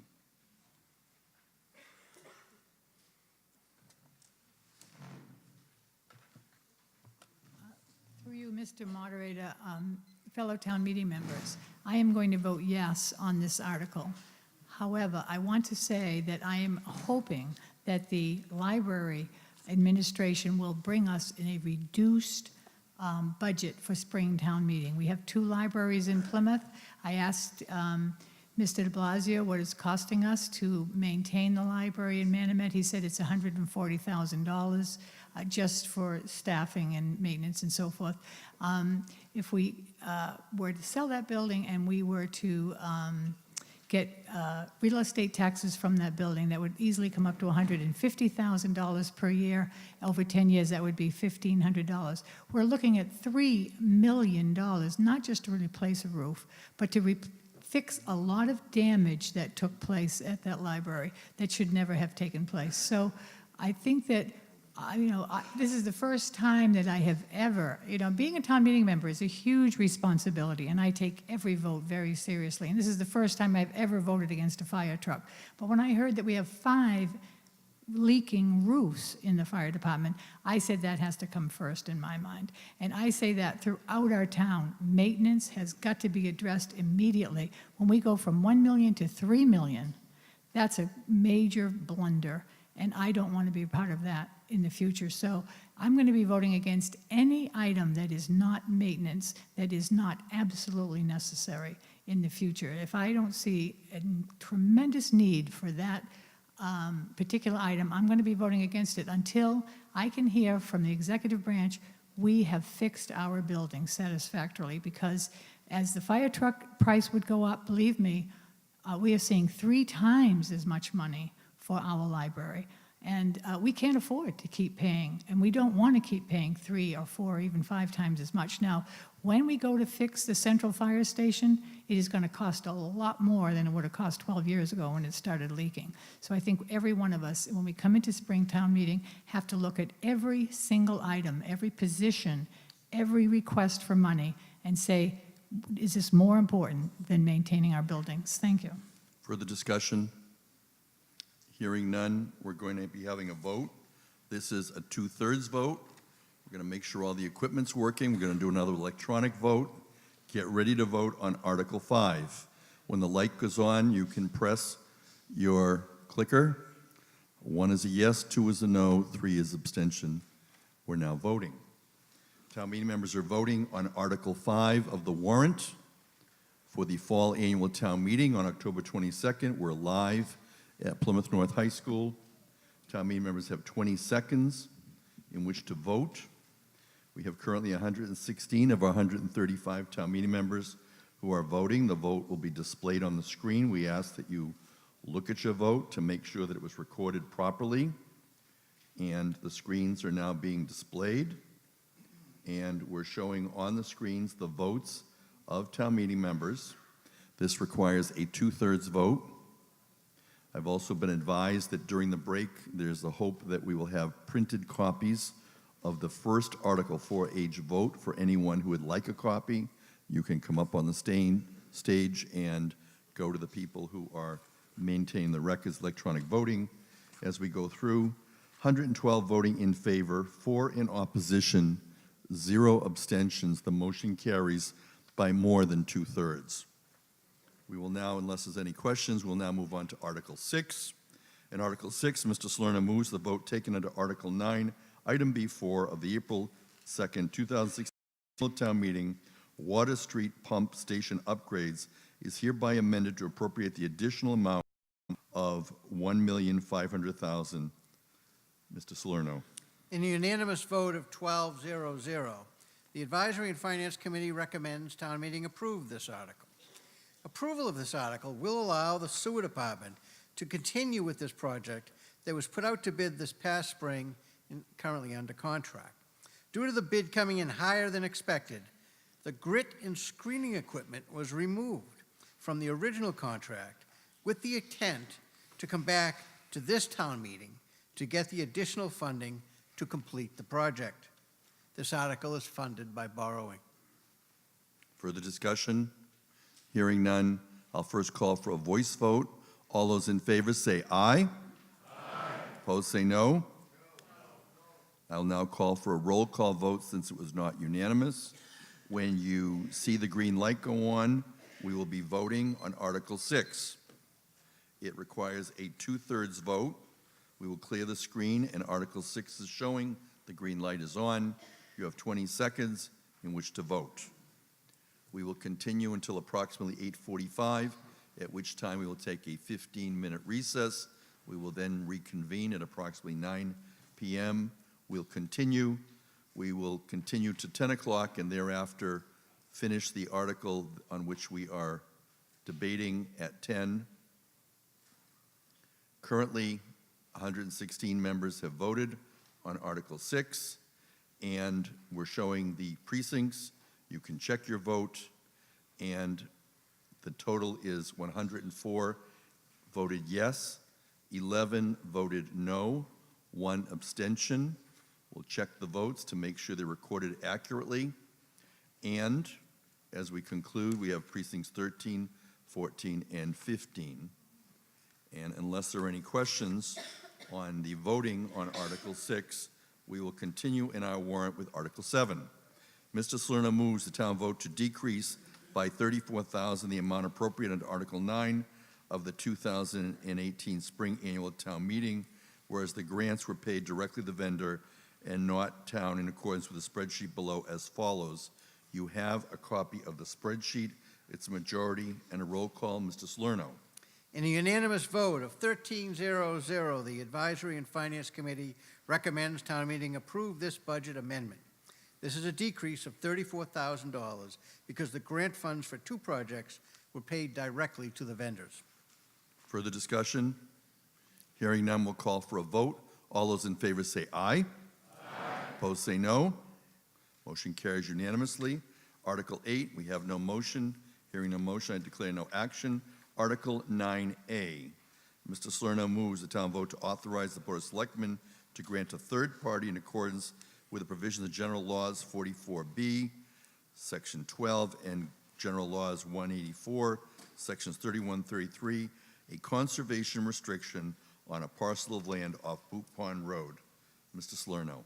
In a unanimous vote of 12-0-0, the Advisory and Finance Committee recommends town meeting approve Article 9A. Approval of this article will execute a perpetual conservation restriction on a parcel of land off Boot Pond Road containing 9.2 acres in consideration for the release of 1 acre of land on Oberry Street from the conservation restriction dated October 17, 2008. This 1 acre of land is needed to accommodate road improvements on Oberry Street. Further discussion? William Cohan is the chair of the Community Preservation Committee. Good evening. And we have a book that has been distributed. Mr. Cohan, you have the book to display and show town meeting. Here we have, good evening, Bill Cohan with the Community Preservation Committee. We're operating off the green handout for the Community Preservation Committee. First recommendation is Article 9A. It's a recommendation it is not asking for any appropriation. Back in 2010, town meeting did authorize the restriction on the county farm. Town meeting was a CPC recommendation at town meeting. Town meeting authorized it. As you know, Sid Cashy and the engineering department is moving forward with road improvements. There are sidewalks to be put onto this location. That encroaches on the county farm. There's some disturbance of an area that is currently recognized as agricultural, restricted for agricultural. So under the Commonwealth of Massachusetts, Article 97 of a no net loss, we have to take something and put it into conservation. So for every acre you disturb, the state likes to see at least a couple acres replaced.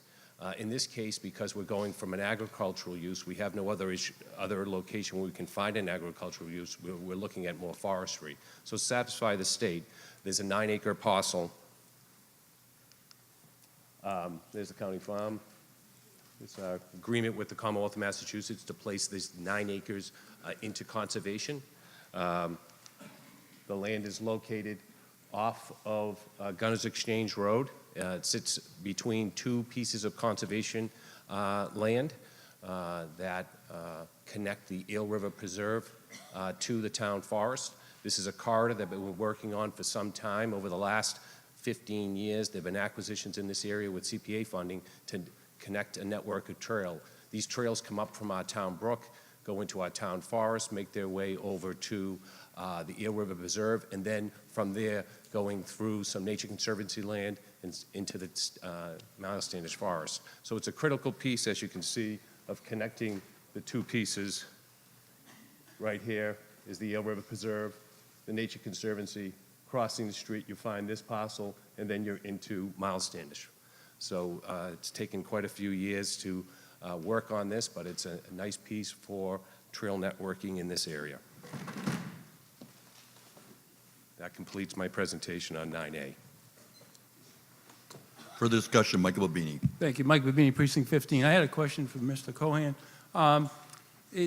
I think we discussed it at our caucus. Under Article 27, we're transferring 135 acres from tax title into conservation land. Wouldn't this be adequate to qualify those acres and replace the 1.5 acres on Oberry Street? These 2 articles are distinct and different. One is Article 27 in Cedarville, where you're looking at land that is currently zoned as residential. It's going to be, at this town meeting, there is a change of zoning request where it would go light industrial. As an accommodation to that effort in this village center. A buffer is being set up of approximately in excess of 100 acres of land.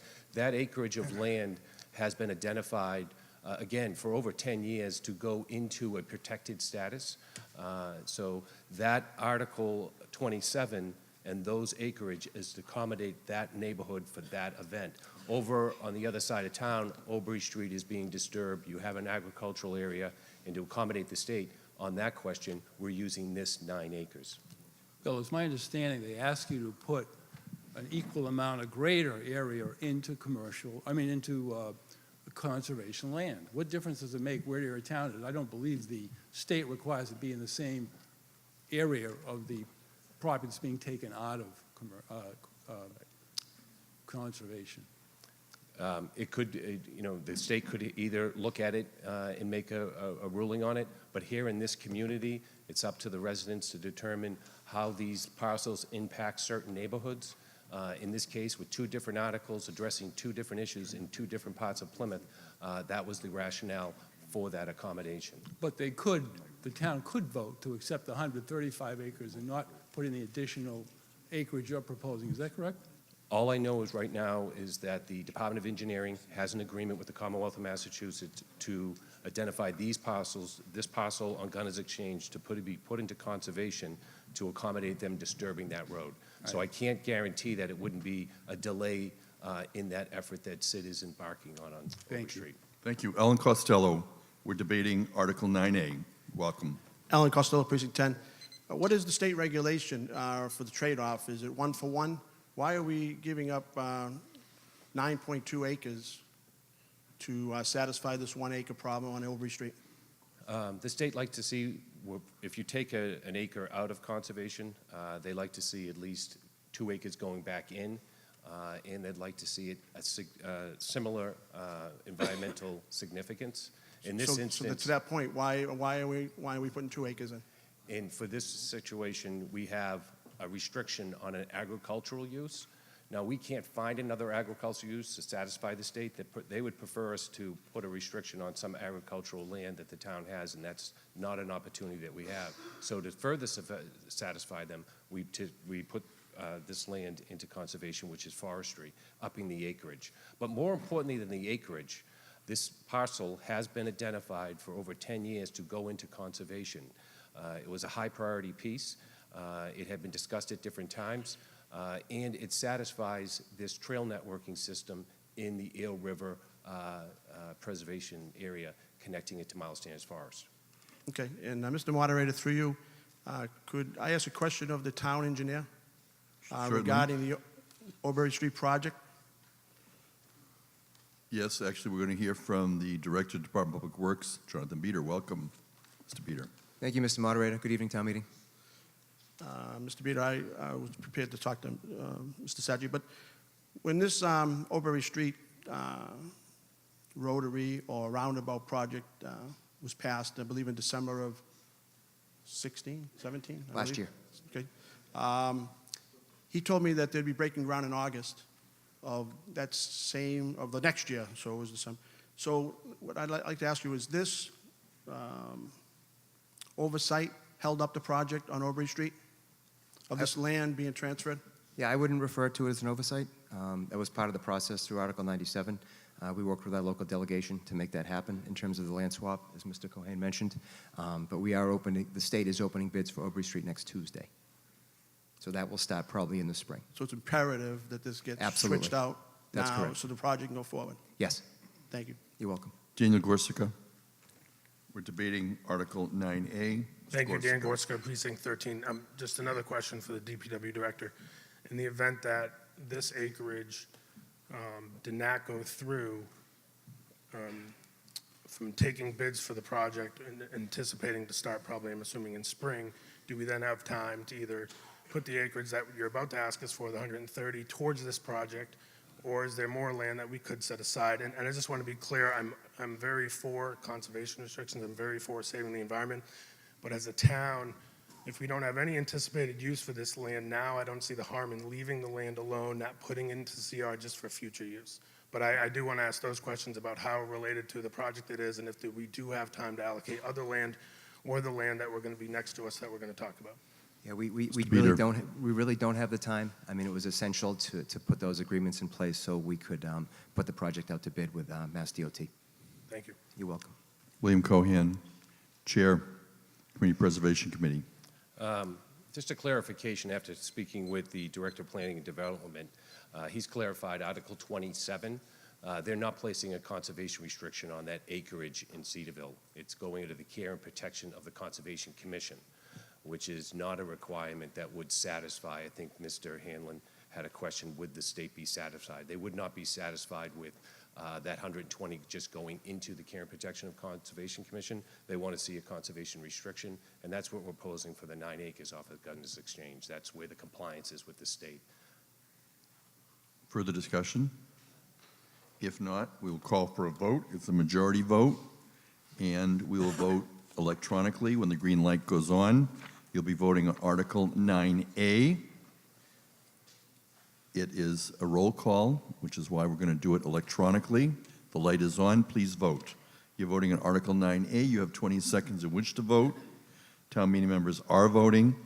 We are continuing with the warrant, and so far we have 115 town meeting members having voted. We have 7 seconds left. At the end, we'll have the votes displayed. This is a majority vote for this particular article. And as we see the display, we'll begin with precincts 1, 2, and 3, and their votes are shown. We would then continue with the next precincts 4, 5, and 6. We show that 111 voted yes, 4 voted no, 1 abstention. It's a majority vote. It does pass. We'll continue with the precincts, and you'll see that finally we have precincts 13, 14, and 15. Yes, please, point of order. Go ahead.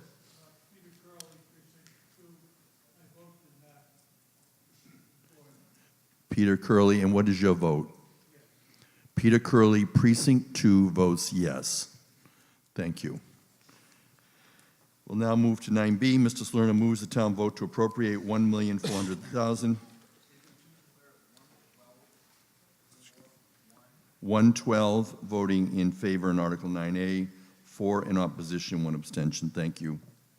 Article 9B, Mr. Salerno moves the town vote to appropriate $1,400,000 for community preservation reserved for Community Housing Fund as a grant to the Plymouth Housing Authority for the purpose of acquisition, creation, preservation, support of community housing, particularly 24 units of rental housing on property located at 558 State Road. It's a majority vote. Mr. Salerno. In a unanimous vote of 11-1-0, which would make it not unanimous. I was getting bleary-eyed putting these together. In a vote of 11-1-0, the Advisory and Finance Committee recommends town meeting approve Article 9B. Approval of this article would authorize $1,400,000 of community preservation funds to be granted to the Plymouth Housing Authority in order to acquire an affordable housing restriction for 24 units of rental housing property at 550 to 558 State Road, and to authorize the Board of Selectmen to accept that affordable housing restriction. This is a private-public partnership which would create much-needed affordable housing in a cost-efficient manner.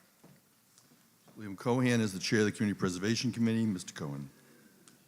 The Community Preservation Committee is recommending Article 9B. This is an affordable housing initiative. The request is for $1.4 million, and tonight I would like to orientate you with the site. The site is located on State Road, just past Brook Road. There's Brook Road, up there in the corner where Dutchie's is located. As you come down, approaching the Steyr, Siam, and Mayflower package, you approach the old hardware store at this location. About 25 years ago, the hardware store was converted to residential units. 5 of those are 1-bedroom units, 2 of them are 2-bedroom units. The property was purchased by a private developer who proceeded to look at permitting this location for a, you can see here where the building that has been approved by the planning board would be situated. The original hardware store up here would be the building. It's permitted, approved for 16 two-bedroom units. The Housing Authority and the owner of the property began a discussion about the possibility. He's required to do 12 affordable at this location. He was under consideration of doing the entire complex as affordable. The Housing Authority had a need for one-bedroom units. There is an agreement where if we were to move forward with community preservation funds, we would put restrictions on these units. Your Community Preservation Act requires that if we spend money on these units, they are deemed affordable forever. Even if the person sells the property, the responsibility of those deed restrictions go on to the future owner. The Housing Authority was looking for units for one bedroom because that's what they're looking for. They're not looking for two bedrooms. This would fill a demographic in their effort. Seniors and veterans, local residents would be the preference for this location. The Housing Authority would pursue that. They have already received vouchers for subsidizing the rental amounts for the potential tenants. They would oversee the property in terms of qualifying people into this location. The owner owns the property. He would build the property out at his cost, and he would manage and maintain the property. He can sell the property in the future, but those restrictions travel with each of the units. This is an opportunity for the Housing Authority to bring these services to a location in Plymouth that needs them. Most of their units are located in the northern part of Plymouth. This is the building on site, the existing building, and the new building. Now, their intention right now, and I will introduce Rick Veo. He is the owner of the property at this location. He'll walk you through where he is in the process of permits on this property. Richard Veo, property owner. We're debating Article 9B. This will be our last article before the evening recess. Richard Veo, are you a taxpayer in the town of Plymouth? I am not. Are you a resident? I am a taxpayer. You are a taxpayer. Welcome. Thank you. Sorry. Yeah. I'm very much a taxpayer, unfortunately. Thank you for hearing me tonight. I hadn't planned on speaking on this article. I was going to let it kind of ride through.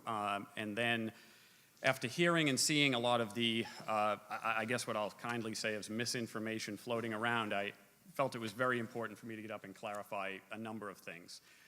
As quickly and succinctly as possible, say I bought this property back in 2014. We went in front of the Manomet Steering Committee. The Manomet Steering Committee approved the addition of 16 units unanimously. We then went in front of Planning Board, who approved the project as well, for a total of 23 units, 12 of which would be affordable. A neighbor appealed the project. We started through the process for a couple of months. The neighbor then dropped the appeal, I believe under the advice of counsel that it was not going to succeed. We then at that point stepped back and said, well, what could we do to this project to make it a little more friendly if there were some questions about it or the neighborhood wasn't in love with it? Two things, one sort of leading to the other. The first being, we scaled it back from, I think it was 4 or 5 individual buildings to one building, housing all 16 units. So it would go directly behind the existing building. It was less visible from the street. But the most important part of that move was it was pulled away from the setbacks for conservation. So it wasn't involved in conservation land at all. We went back to the Planning Board and asked for their approval on that, which they granted. We then began some discussions with the Housing Authority, realizing that the permits will likely expire prior to us finishing our discussions and it coming to town meeting.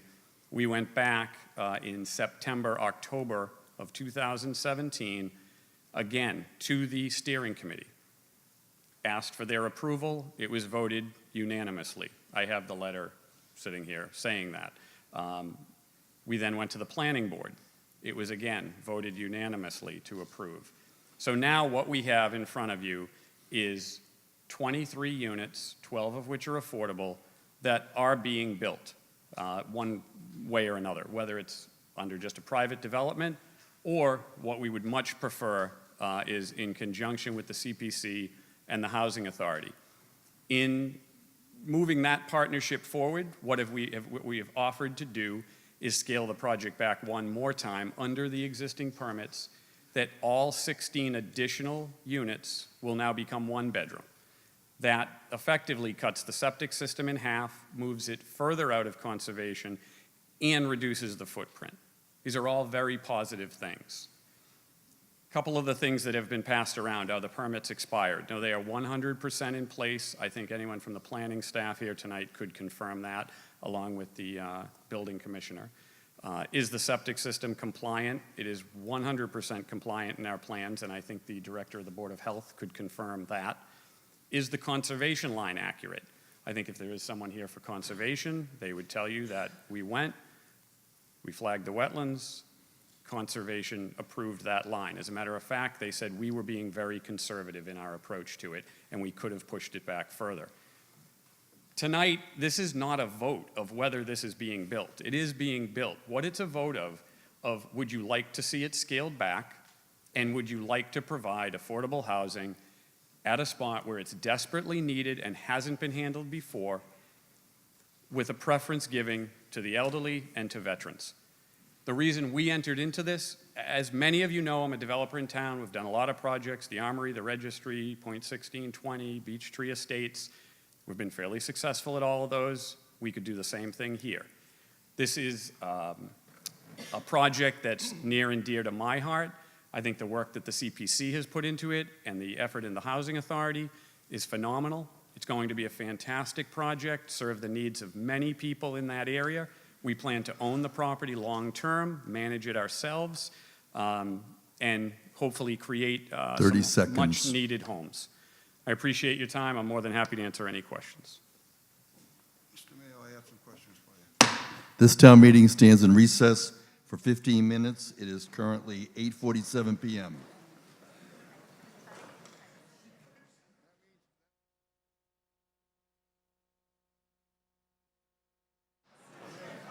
Good evening. We're reconvening following our evening recess.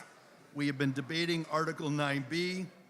Following Article 9B, I did receive a motion to reconsider our procedural motion as to the time we're convening tomorrow evening. I would also just again like to remind town meeting members about the earlier issue that arose regarding equipment malfunction. Town meeting members are reminded that if you have a question regarding your vote, do not come up and speak to the people who are handling the electronic voting, but rather stay in your seat and rise and get the attention of the moderator in order that your issue regarding your equipment or your vote can be resolved before the moderator calls the vote. This is the same thing that happened last year with the promenade vote, where some of the town meeting members went over to the people handling electronic voting rather than getting the attention of the moderator. So please keep that in mind. Thomas Kelly, Precinct 6, speaking in connection with Article 9B. Mr. Kelly. Ladies and gentlemen, I'm going to ask the developer a few questions when he gets up there, but I want you to take a look at this chart. It's pretty nice. Quorum, we have a quorum here? Are you questioning the quorum? The Well, quorum you is question presumed. Are quorum. you questioning it? My padre here said I should check the quorum. The quorum is now being questioned. I will stop, and we will now go forward and take a vote on whether the quorum. When the green light goes on, you are all voting in order to determine whether we have 90 elected town meeting members in the room. Please put on the green light, and we will take a vote, and this is a vote on quorum. We have the quorum questioned. We have 90 members required in order to have a quorum. The light ain't on yet. And as soon as the light goes on, you can vote. This is Plymouth Town Meeting. It's coming to you live from Plymouth North High School on October 22nd. We're voting on a quorum. And we are waiting for the light to go on in order to have that vote. It is a vote for a quorum which is to count how many people vote. If we can have that light go on and display it on the machine. It's a yes if you're here. That's the vote. If you're here, you'll vote 1. That's on a quorum vote. You can now vote. Press 1 if you're in the room. If you want to be recognized as being present. We are now voting as to whether or not you are present in the room. There was a question of the quorum. The quorum is presumed following each recess, and I will be reconvening promptly within 15 minutes, regardless of whether people are in the room. We do have a quorum. We have 102 people saying that they're here. 2 people have voted to say they're not here, and 5 people aren't sure. We will now continue with Mr. Kelly.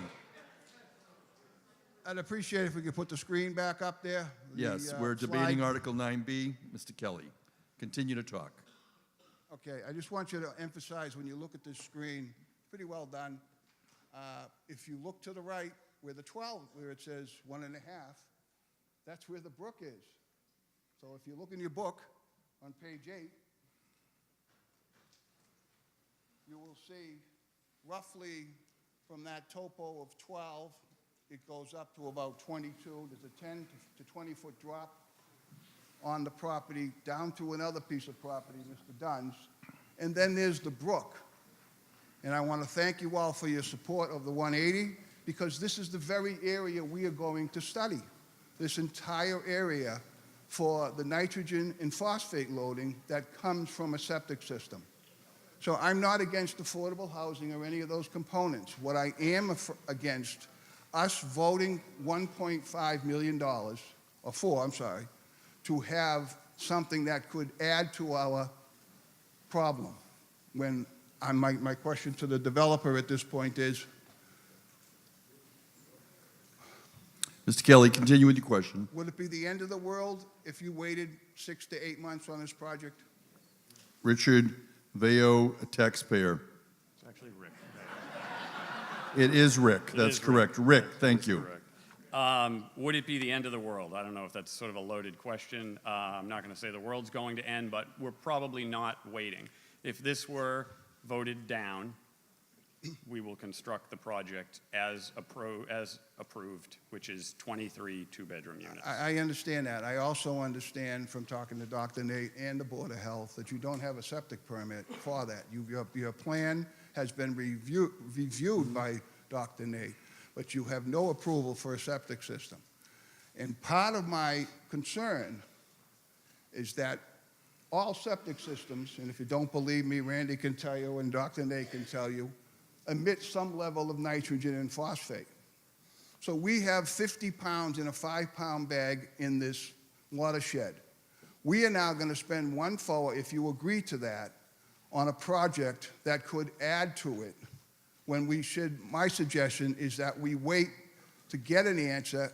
Dr. Nate has told me potentially we could have answers to these things on a preliminary level 6 to 7, 8 months from now. Okay? You weren't aware of this when you were permitted. I'm sure that you now would be concerned that your project would add to a problem in the area that has people sick. Would that be a fair statement? Well, what would be an even fairer statement would be that that's exactly why we've offered to partner with the Housing Authority and the CPC to cut the size of the septic system in half. Furthermore, we've already discussed with the Board of Health that if nitrates were to be found high in that area and it was caused by septic systems, that we would be willing to add the proper devices to the system to reduce that. And one more point, during this whole process, we're also removing the existing septic system, which quite frankly, what you're going to find from these studies is the overall root cause of the problems. Older septic systems failing that were constructed to code at the time, but that do not work properly now, is the bulk of it.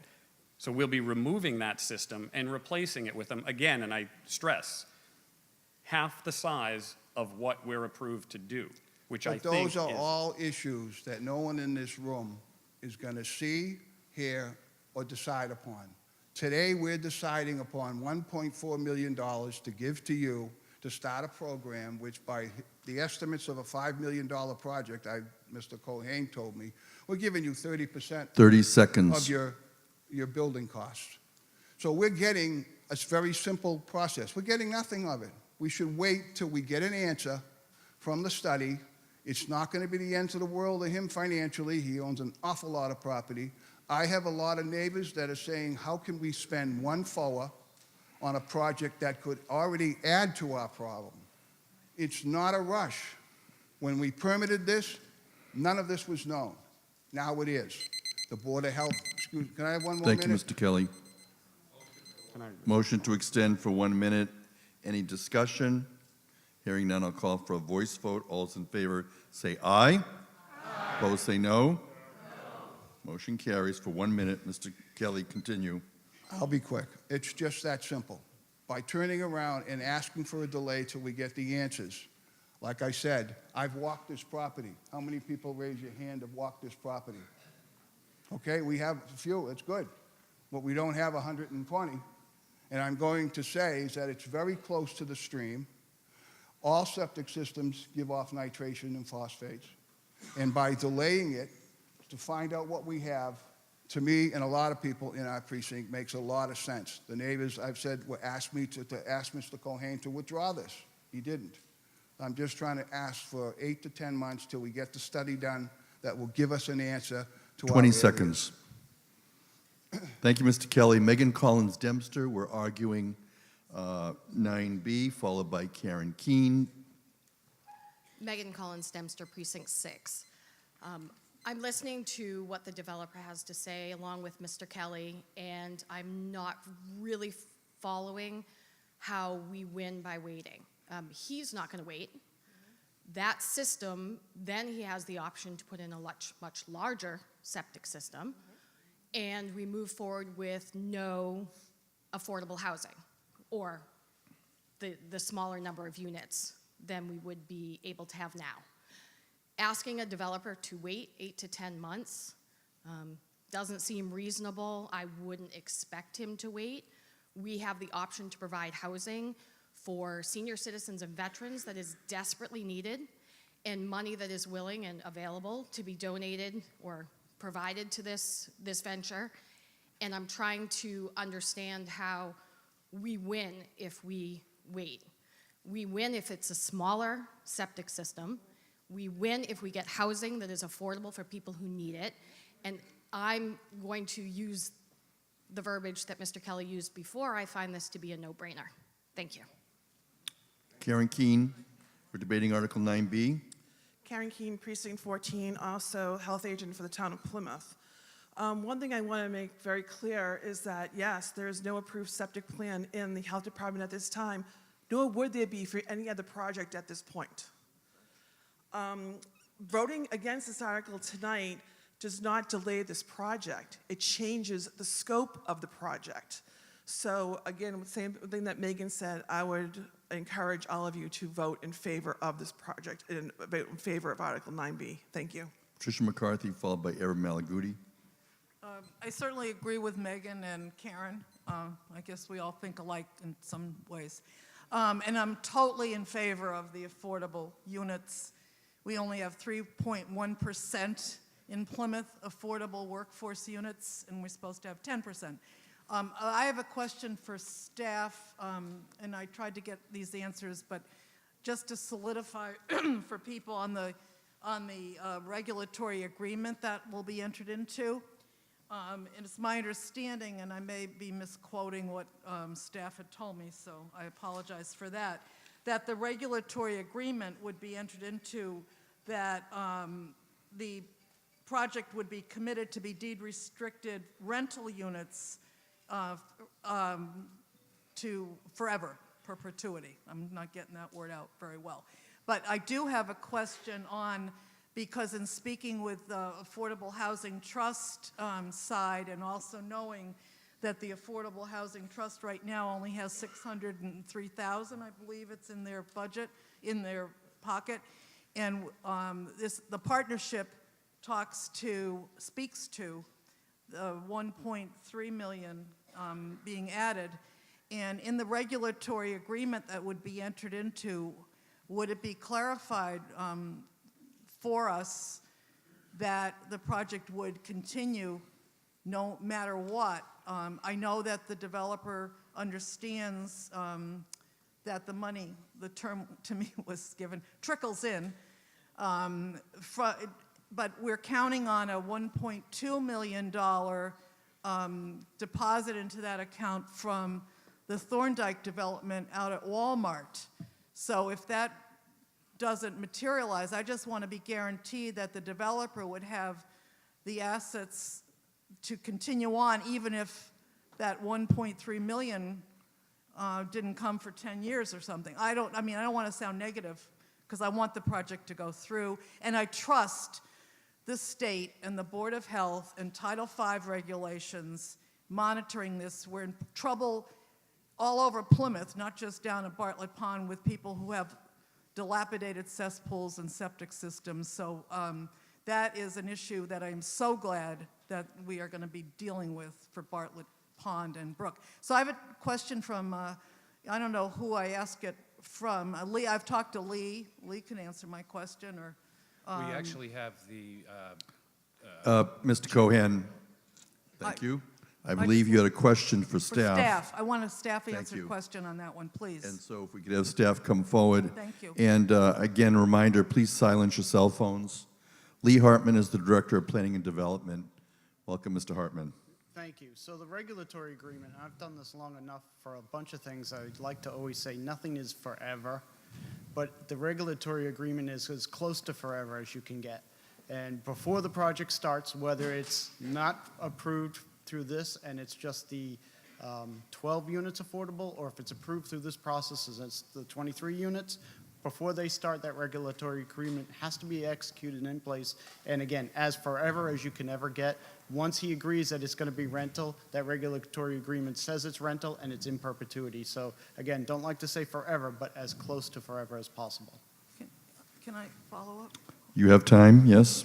Follow up, Lee, then if in fact this 1.3 million isn't readily available 3 months from now, say, how does that go into the regulatory It's agreement? silent. So the regulatory agreement says that these must be affordable. And so if we enter an agreement at construction for 23 affordable units and that goes on record, that's it. That can't be undone.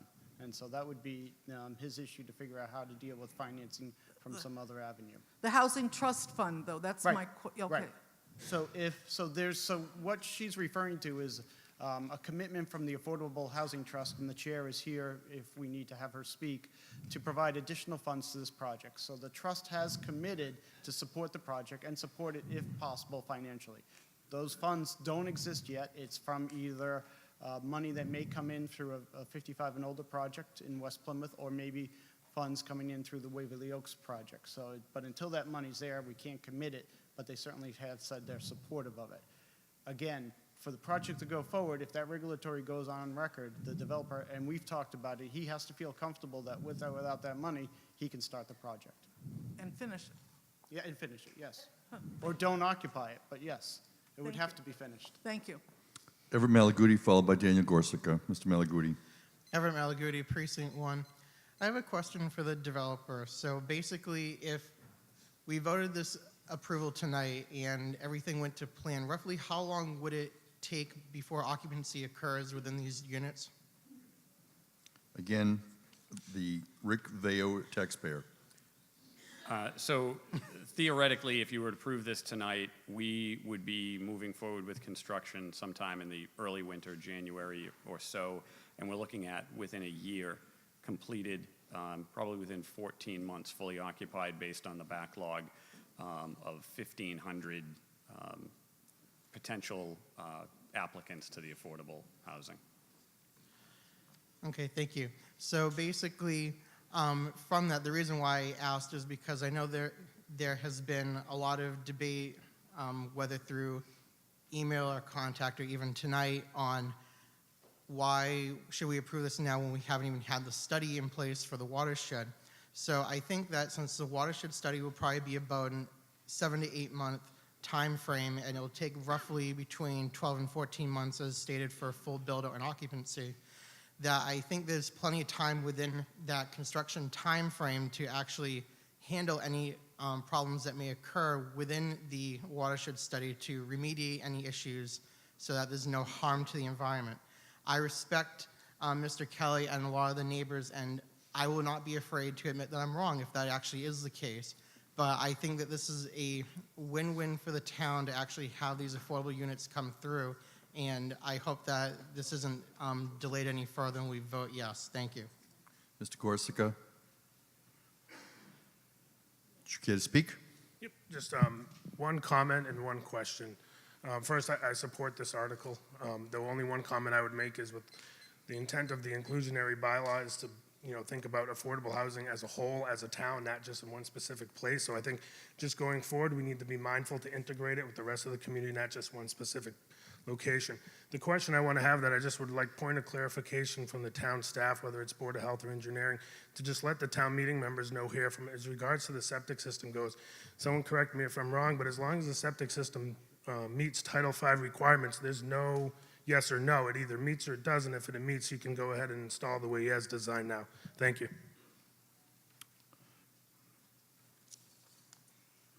So Welcome. Thank you. So the short answer to that question is yes. However, I think a point that everyone needs to understand with this is that if there was an issue determined from the Public Health Department to be a public health issue, we could bring it before the Board of Health, so that way they could say, okay, we need to do a nitrogen-sparing or phosphorus-sparing system. So that's pretty much the gist of that. Any further comments? No on that. Kenneth Howe, followed by Joseph Trishelli, followed by Frank Collins. Mr. Howe. Ken Howe, Precinct 11. I move the question. It's a motion to close debate. Anyone who still cares to be heard, please stand to be recognized. Thank you. We will now take a voice vote on whether or not to close debate. We will now take that voice vote. All those in favor say aye. Aye. Opposed say no. No. The motion carries. We will now proceed to the main vote under Article 9B. We will take that by electronic voting. When the green light goes on, you will take your vote. We are voting on Article 9B on the warrant. Please vote. You have 17 seconds. Town meeting members are voting on 9B. It is a majority vote, and we are taking a roll call by electronic voting. Be followed by a procedural vote that I have received. This is a vote on Article 9B. This is coming to you live on October 22nd. We will see how town meeting members voted, and it is by precinct, beginning with precincts 1, 2, and 3. We will scroll through all the precincts. We have 100 voting in favor, 18 in opposition, 0 abstentions. It carries by a majority. We will continue looking at the precincts and conclude with precincts 13, 14, and 15. Andrea Nedley moves to reconsider the motion for tomorrow night's adjourned session to begin at 6 p.m. And Andrea Nedley, did you vote on the prevailing side? Yes, I did. Thank you. And would you like to speak in favor of the motion to reconsider? Just briefly, I'd like to say that the people that came to me were concerned because they do work in Boston and various places at a distance. They knew that I would understand where I voted yes, I could make it to the meeting because I used to work in Boston and I used to work places an hour and a half, 2 hours away. So that is my concern, is to have everybody to meet the meeting with the quorum and have it set for 7. Further discussion on whether or not to reconsider the vote on tomorrow night's adjourned session. If not, I will first call for a voice vote. This is a majority vote. All those in favor of reconsidering, say aye. Aye. Opposed, say no. No. I think it's a no, but we'll take it electronically just to make sure. I don't think everybody voted. When the green light goes on, you'll be voting as to whether reconsider the procedural motion to adjourn tomorrow night at 6 o'clock start time. And when the green light goes on, you can vote on this procedural motion to reconsider. This is coming to you live from Plymouth North High School. Please vote. We are now voting on whether to reconsider that vote from earlier this evening, which was a vote to begin tomorrow night at 6 p.m. for tomorrow night's adjourned session. And town meeting members are voting. We have people who have voted. We have 5 seconds left. Thereafter, it'll be displayed on the screen. And once it is displayed, we will call the vote to determine whether to reconsider. Now, 52 voted yes, 63 voted no, 0 abstentions. The motion does not pass. We will not be reconsidering the procedural vote. However, we will go through the precincts before we continue with Article 9C. We are continuing to scroll through as we are live on October 22nd at Plymouth North High School. This is the fall annual town meeting. We're in our second session, Article 9C. Mr. Salerno moves the town vote to appropriate $170,000 from the Community Preservation Reserved for Community Housing Fund as a grant to the Habitat for Humanity. It is a majority vote. You have the text, Mr. Salerno. In a unanimous vote of 12-0-0, the Advisory and Finance Committee recommends town meeting approve Article 9C. Approval of this article will authorize $170,000 of community preservation funds be granted to Habitat for Humanity to construct 3 units of deed-restricted affordable housing on town tax title land at 865 Long Pond Road. Further discussion? Mr. Cohan, Chair of the Community Preservation Committee. Article 9C is a recommendation by the Community Preservation Committee for $170,000 for 3 single-family homes on Long Pond Road. This is a partnership with Habitat for Humanity. This is a different demographic we're looking at, single-family homes, not apartment units, not one-bedroom units, but 3 single-family homes. This parcel was originally tax title land at town meeting, earmarked for affordable housing. The town entered into a discussion and agreement with Habitat for Humanity, and they went through the permitting process. I have here tonight the executive director of Habitat for Humanity, James Middleton. He can walk you through some of their initiatives to bring this project to fruition.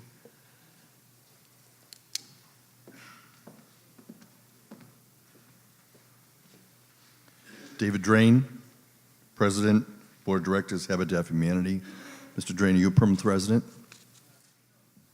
Mr. Drain? Yeah, this is Mr. Middleton. Oh, Mr. Middleton? Executive Director. And you're James Middleton, Executive Director, Habitat for Humanity. Thank you. Are you a Plymouth resident? No, I'm not. If there is no objection, James Middleton will continue to present. Thank you, Mr. Middleton. Yes, thank you, Mr. Moderator, and thank you, town meeting. Habitat for Humanity has been around for over 20 years in the area, and we're honored and proud to have built 3 affordable houses here in Plymouth and rehabbed a number of houses and have put in wheelchair ramps for people over the years, all with volunteers.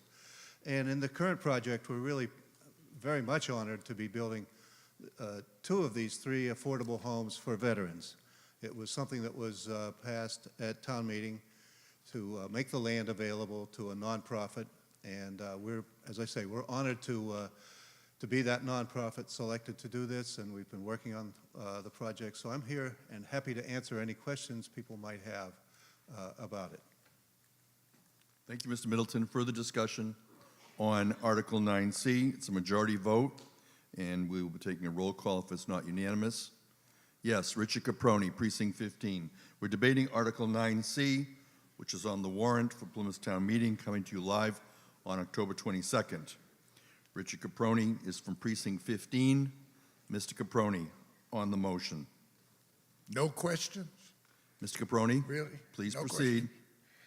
Richard Caproni, Precinct 15. I'm 110% in support of this article, as I was on 9B.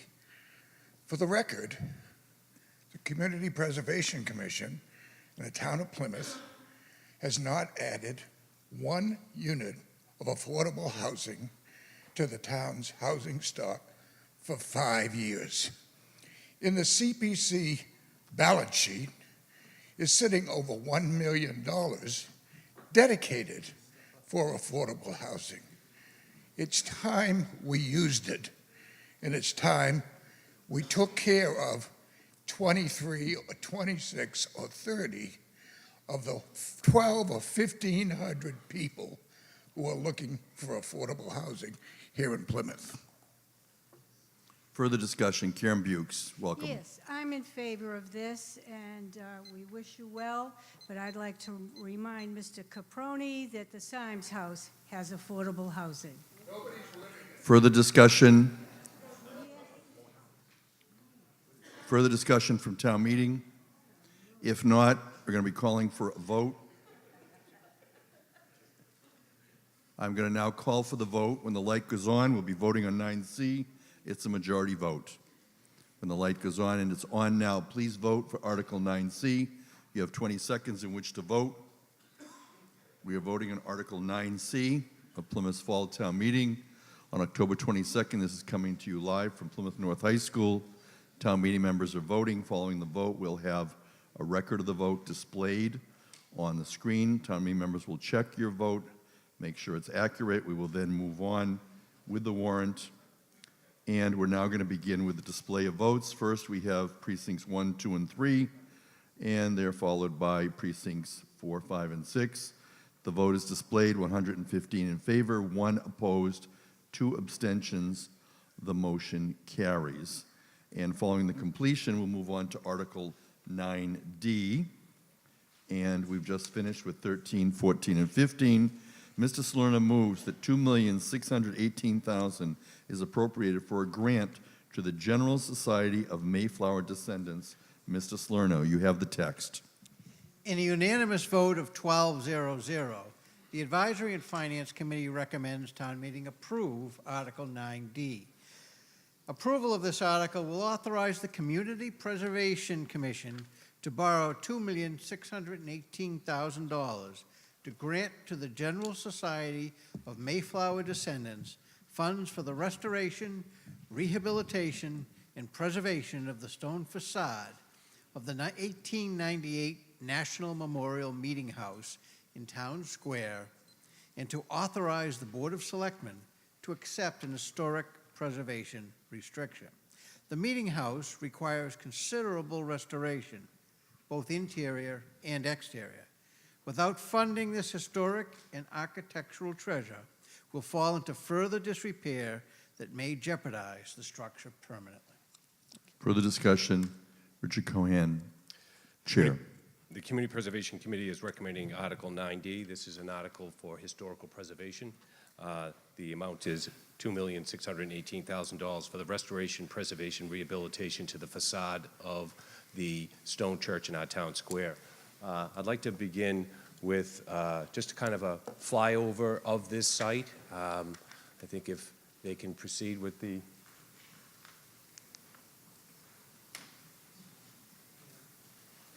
So here you have Plymouth Harbor, the Rock.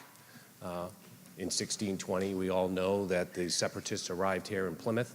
They made their way up Leiden Street, and from there they established a town square, and at this location they built a meeting house.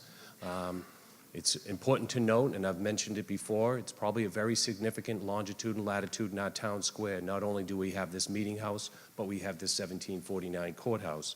They reside in our town square, and this is where the separatists, the Pilgrims, lived out their lives under the direction of the Mayflower Compact, a very important document that summons in its language that they're gathering into the body politic. This is the first time in Western civilization they're actually one man, one vote.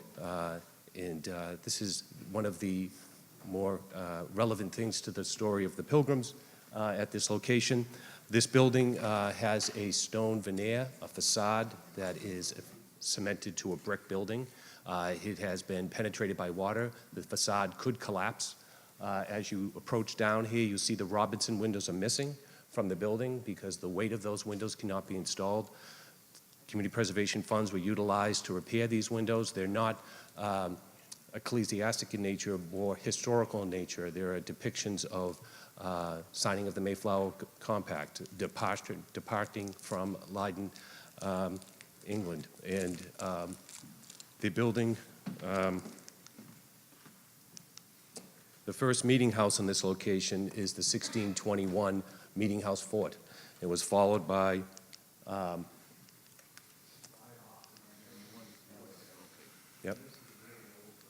Yep, I'm trying to go back. There's 1621, and there's 1683. That's the second meeting house. This meeting house comes a little further down into our town square.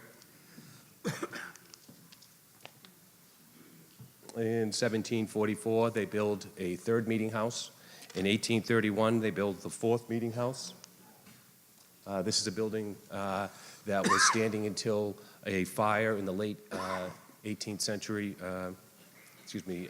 century burnt it down. There it is photographed just before the fire. Up in that belfry, there is the town bell. The town bell is destroyed in that fire, but is restored in town meeting in 2005, had the town bell restored in the existing building, which was the fifth meeting house. And there we know is the fifth meeting house built in 1899. And there it is as it looked around 1920. And you can see there the Robinson windows are inside, unable to display in a town square because of the condition of the facade. The Commonwealth of Massachusetts has deemed it one of the most threatened historical resources in the state. And the monies that we're looking for are to restore the facade. This is the detail of the facade work that has to go into the building. And the Community Preservation Committee is looking to borrow $1,990,000 on this project. The entire amount is $2,618,000. We do have a strategy of paying down that borrowing in a short-term borrowing strategy. The Community Preservation Committee has entered into agreement with the Mayflower Society that they would take control of this property from the Unitarian Church. This is a very historic moment where the Unitarians, after 400 years, are giving up this building to the Mayflower Society. Mayflower Society is a museum here in Plymouth, and they would own the building fee simple. The building would no longer be a church. That was a concern of the Community Preservation Committee, maintaining a separation of church and state. And in our agreement with Mayflower Society, that after they restore the building in the interior, the building would be available for public meetings. The town of Plymouth would have access to the building. Through the Board of Selectmen, a town sanction committee could request the use of the building. Their exhibits and displays are free to the residents of Plymouth. I have here tonight Lee Filson. She is the Governor General, former Governor General of Mayflower Society. She will walk you through the relationship they have established with this building. Leah Filson is the former Governor General of the General Society of Mayflower Descendants. And Ms. Filson, are you a Plymouth resident? Yes, I am. Welcome. Thank you. Please A new proceed. resident. Thank you. And thank you, Mr. Moderator, and thank you for allowing me to speak to you. I'll make it brief because I know that it's been a long town meeting up to this point. Thank you again for considering the Mayflower Society's request for this grant for the exterior of the meeting house. I was asked why GSMD is applying for this grant when it has $11 million in assets and why the society would not just get a loan. The reason is that GSMD draws 4% annually from endowment investments to operate the society and does not have expendable cash. Leveraging other endowments for a loan is not something that we can do because our endowments are what supports the operating and the operations of our society. We are raising $10 million for this project through a series of grants from which the CPA grant application is only one. In fact, GSMD has now deferred other funding needs to take on this project. But the Society is more than capable for seeing this through. Members have been making pilgrimages to Plymouth for the last 150 years, and we will continue coming to see you forever. GSMD has 53 member societies in the United States, Europe, and Canada, and we may not have expendable cash, but we certainly have the connections to raise the money to operate the meeting house so that none of you will ever have to worry again about its deterioration or supporting it in any way. The deterioration, however, is so severe that the exterior can no longer support the newly restored front stained glass windows. Presently, when it rains, a steady stream of water is now leaking into the sanctuary through the walls as well as through the roof, where the patches are no longer holding. GSMD does not have the time needed to fundraise for the repairs, nor does it have disposable income to save the building. GSMD is willing to follow your $2.6 million investment with another $8 to $10 million from us. The initial budget, which we know may increase, is as follows: $2.6 million for the exterior of the building, which would come from you.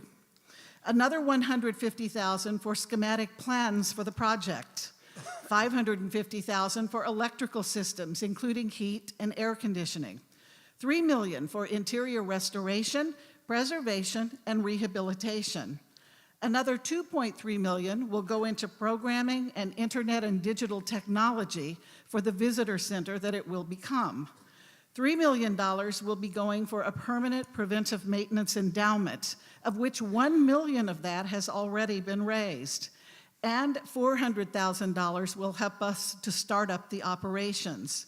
Now, we have only been doing this for about 8 months. That's when we decided to make this commitment.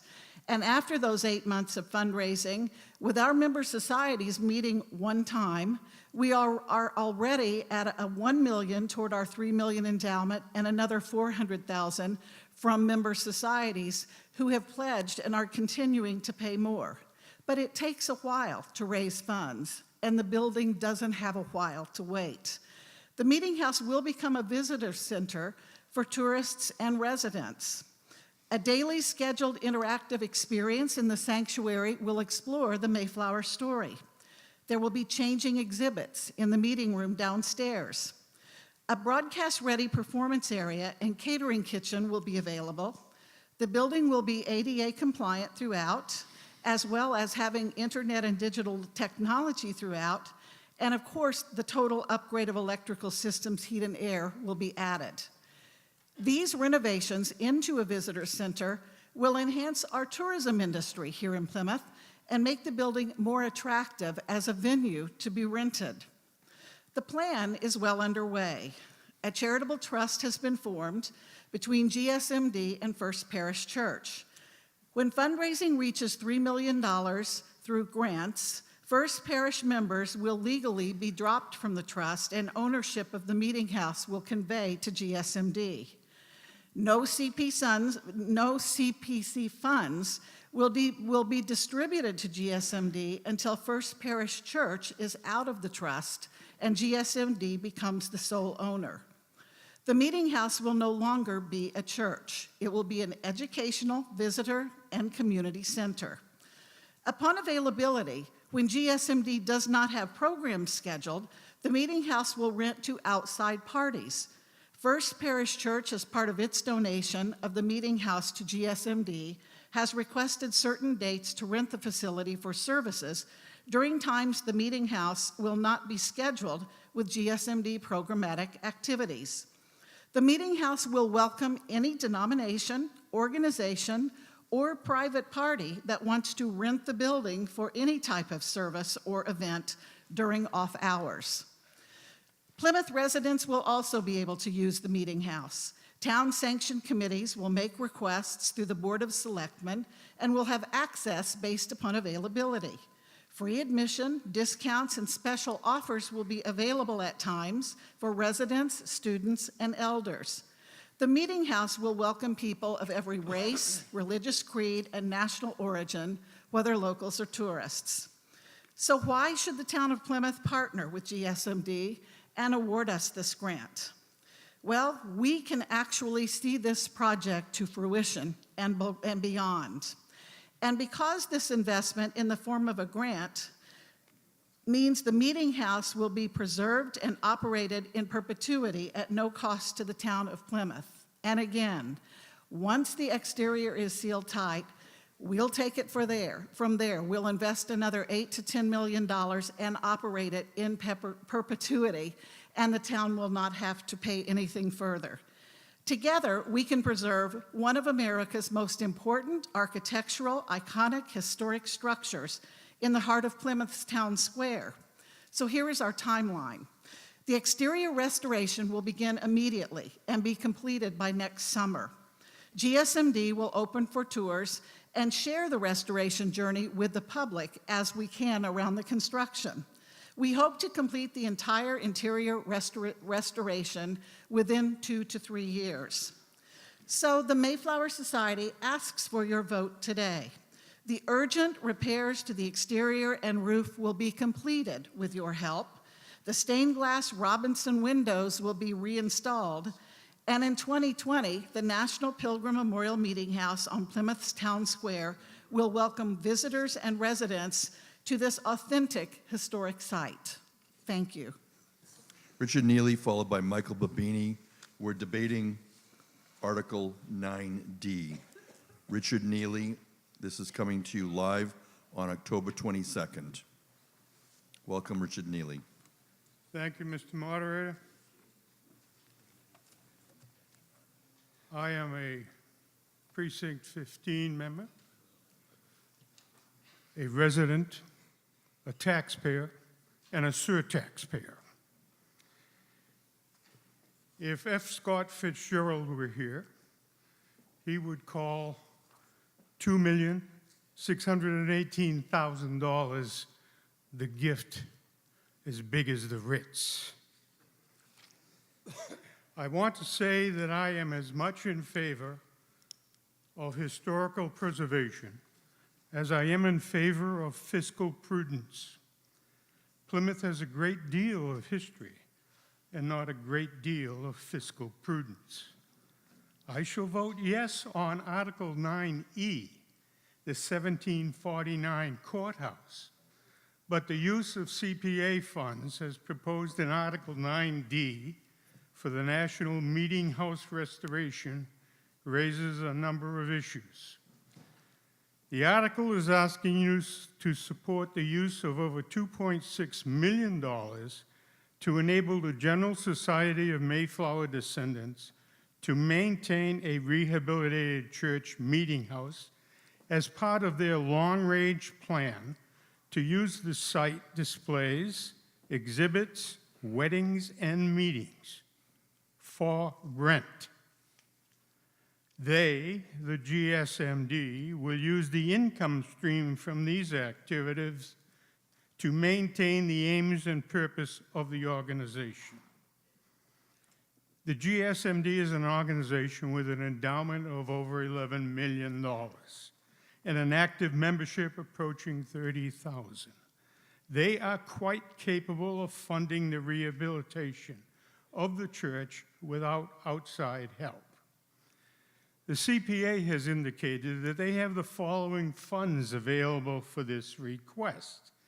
Historic Resource Account, $585,000. Budgeted reserves, another $180,000, and they will borrow the difference of $1.146 million. To add insult to injury, even if the CPA ponies up $2.6 million, I cannot join the GSMD, nor can the majority of Plymouth citizens. I also assume that native Wampanoags, who played a key role in the survival of the Pilgrims, are also excluded from membership in the GSMD.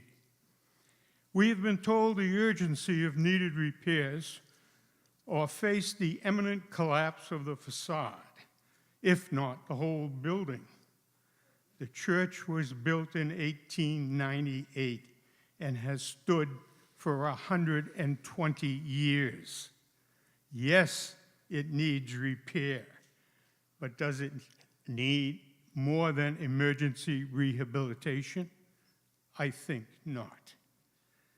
Plymouth already has several historical institutions, including Plymouth Plantation, including the Mayflower II, Pilgrim Hall Museum, Plymouth Antiquarian Society. There is Plymouth Rock, Burial Hill, the Godfathers Monument. Do we really need another non-tax-paying entity to increase tourism and exacerbate an already severe parking problem in this area?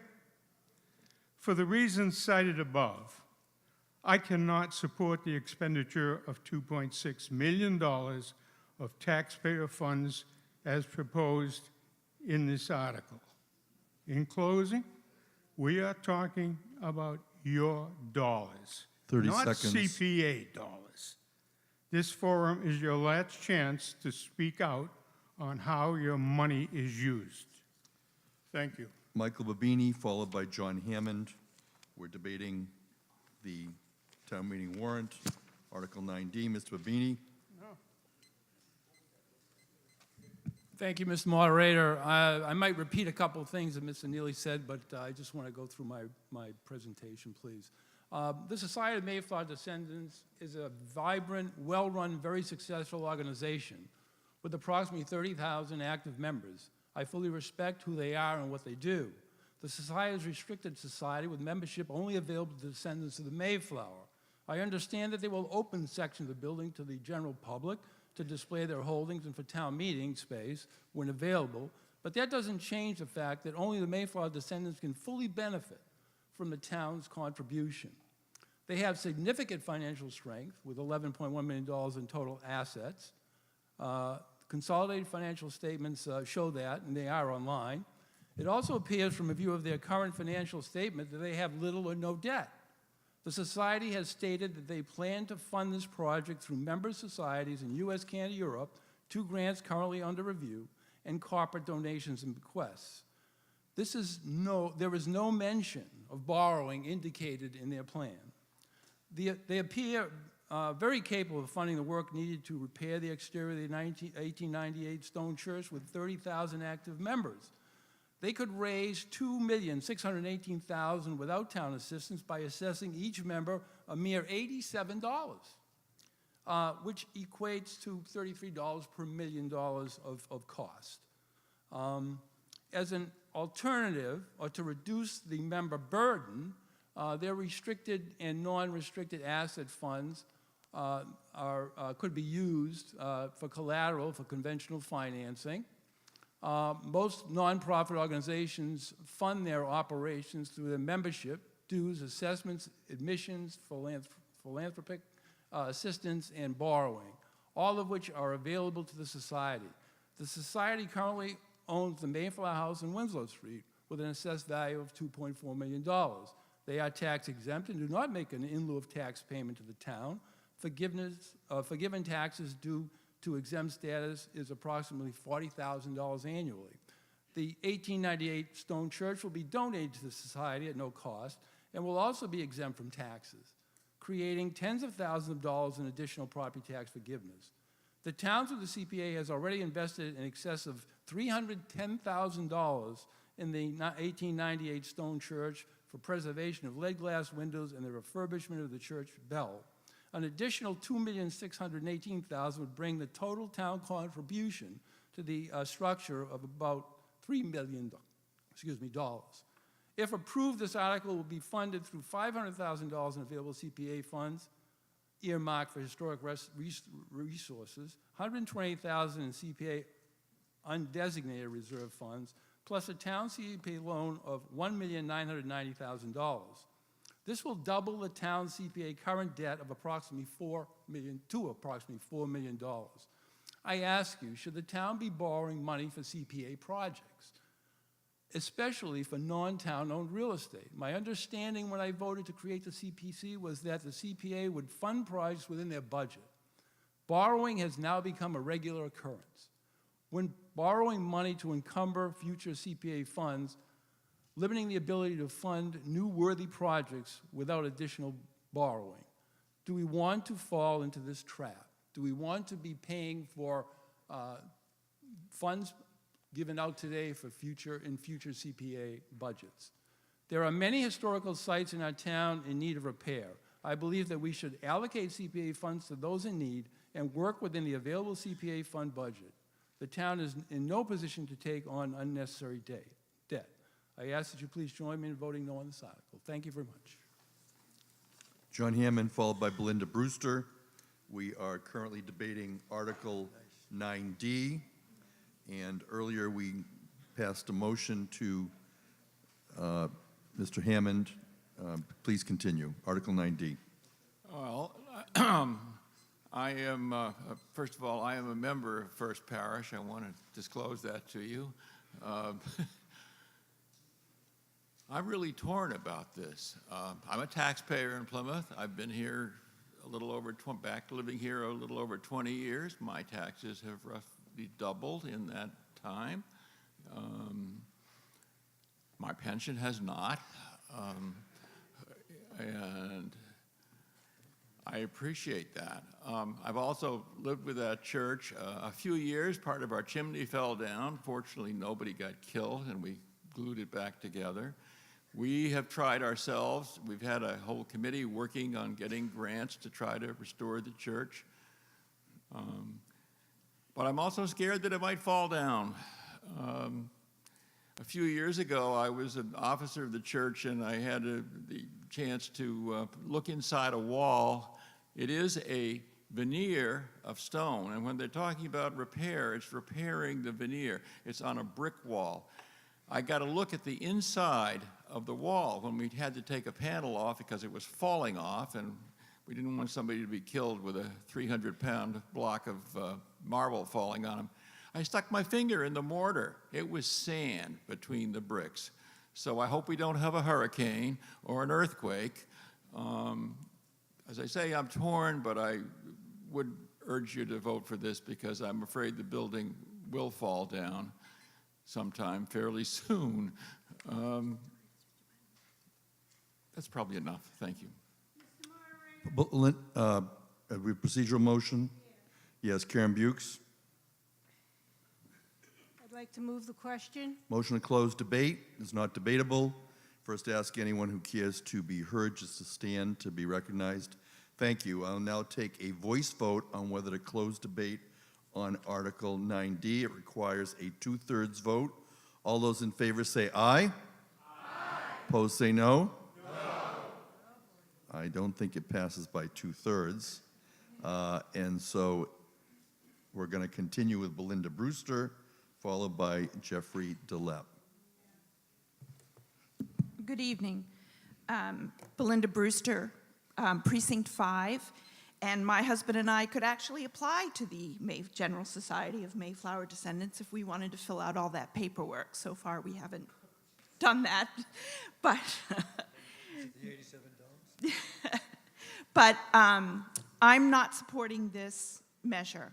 And the reason is I believe Lee gave a very excellent presentation, and I am fully confident that they will be able to raise the money without our help.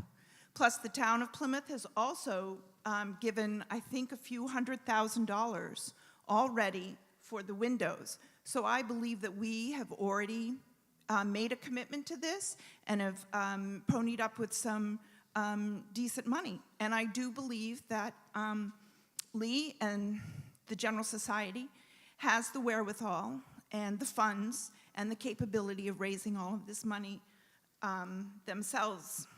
So that's why I'm not voting for this. Yes, and I did call upon Jeffrey. Did he still want to speak? I don't see Jeffrey, so we're going to move on to Wrestling Brewster, and to be followed by Paul Cunningham. Wrestling Brewster, Precinct 5. As my wife said, we could, and at one point we were. a member of GSMD. Just a little bit of historical perspective here. Not talking about economics, because I, like Mr. Hammond, are torn because it's my parents' church. I grew up there. I moved on to Congregational, which is a little closer to what the Pilgrims believed. No, we're not going to get into the theology. Just a little perspective. Town of Plymouth. We do have a lot of historical monuments, a lot of historical places. But until Mr. Cohen gave the presentation, how many people knew the historical significance of this building? How many people knew that Leiden Street is the oldest street in the United States? We do, but the people who come here don't, because we don't promote these things. And I'm not asking you to give the money to this, and I'm not asking you not to give the money, but a little historical perspective. The Forefathers Monument shouldn't be made fun of. It's the least known monument in the United States. And I think this town needs to put more perspective into its history. Thank you. Paul Cunningham, followed by Donna Curtin. Paul Cunningham, Precinct 8. I attended the Mayflower Open House, which they offered to all the town meeting members, and they really displayed an exciting plan for the interactive experience for visitors to Plymouth. Also was at the open house that they had on the Saturday, where you could look at what the problems were with the church inside and out. And it certainly will be a difficult job to rescue some of these things, but the interior will be expensive to reclaim, but an unbelievable opportunity to clean and restore the walls and woodwork because they were never painted over. In Vermont for 3 years, I volunteered as the clerk of the works for a similar $3.5 million project in an 1868 Episcopal church, and wrote the grants for which the state contributed in 3 years close to $100,000, because it was a key visited spot for the tourist industry in Montpelier, Vermont, across from the state capital. So it isn't just rescuing an old building, but a one-time opportunity to preserve the proper story of the Pilgrims and enhancing our #1 business of tourism. And by creating this trust and removing the church equation for those worried about separation of church and state, this is a safe investment in our future. However, for putting up the $2.6 million, I believe the people of Plymouth should have free access to this facility, like the nearby museums, and visitors pay a token admission charge toward the upkeep. And I recommend this article and also the renovated courthouse next door, which is contained in another article. And I believe it's a good use of our CPC funds. Donna Curtin, followed by Peter Svan. Speaking to the microphone. Speak into it. While we're checking the microphone, Peter, if you could speak, and we'll come right back to Donna. Donna, you want to come forward? Come forward to the speaker in front. Thank you again. Donna Curtin. This one works? Yes, very good. I think it would be a great shame if we don't go forward with an affirmative vote on this article. Timing is important in history, and we're looking at 2020. We're looking at the central location in our town and this prominent building that has a very long history here. And I think some of us who live here in town tend to neglect the fact that our architecture actually does have an impact on people who are visiting, who aren't as familiar with us, with our town, and they look at it with new eyes when they're going through. And that square attracts people. They walk up that first street, as Wrestling Brewster was pointing out. I think they're impressed by what they see, and I think it's important that we do make an investment in that. It seems to be most of the objections to this are whether or not the General Society of Mayflower Descendants is the right steward for this property, and whether or not, you know, we should expect to share some of the investment they plan to make in this building or not. And I would just say a few things. Lineage is a huge industry in our country right now, and I think we are going to be attracting people who are drawn by both our history, but also both by the process of examining their lineage. And it doesn't mean these are only people who are looking for Mayflower ancestry or early New England ancestry. People of all different backgrounds take an interest in pursuing their lineage. And the Mayflower Society is an organization that has resources and programs and educational activities that can assist in that process, even for someone like myself, whose maiden name was DeFabio and whose parents came from Sicily. A lot of the programs that they offer are absolutely something that, you know, anyone from any background could take advantage of. I would also point out they're an important employer in our town. They are successful historic stewards. I don't think any of us here in this room can deny that taking care of old buildings is very challenging work and demanding, and you can often fall short, hence our problems with maintenance. We understand this.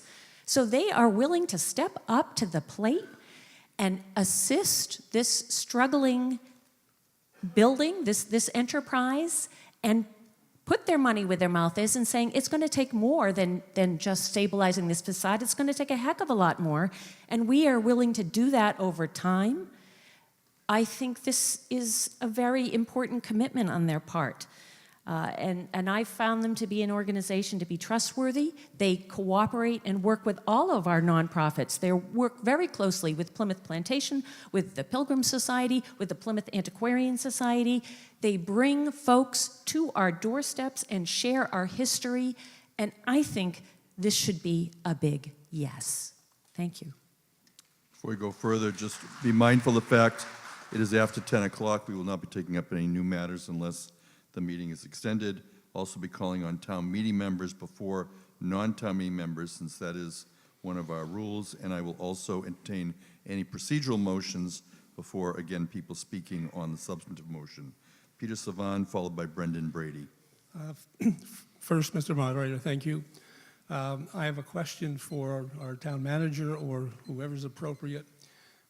Is it permissible, do we rent out, for example, the great room in the town hall, which is funded with taxpayer money, to our religious organizations allowed to rent space in our public buildings? Anyone care to respond to a question regarding the use of space in public buildings by religious organizations? Melissa Riggi is our town manager. Welcome.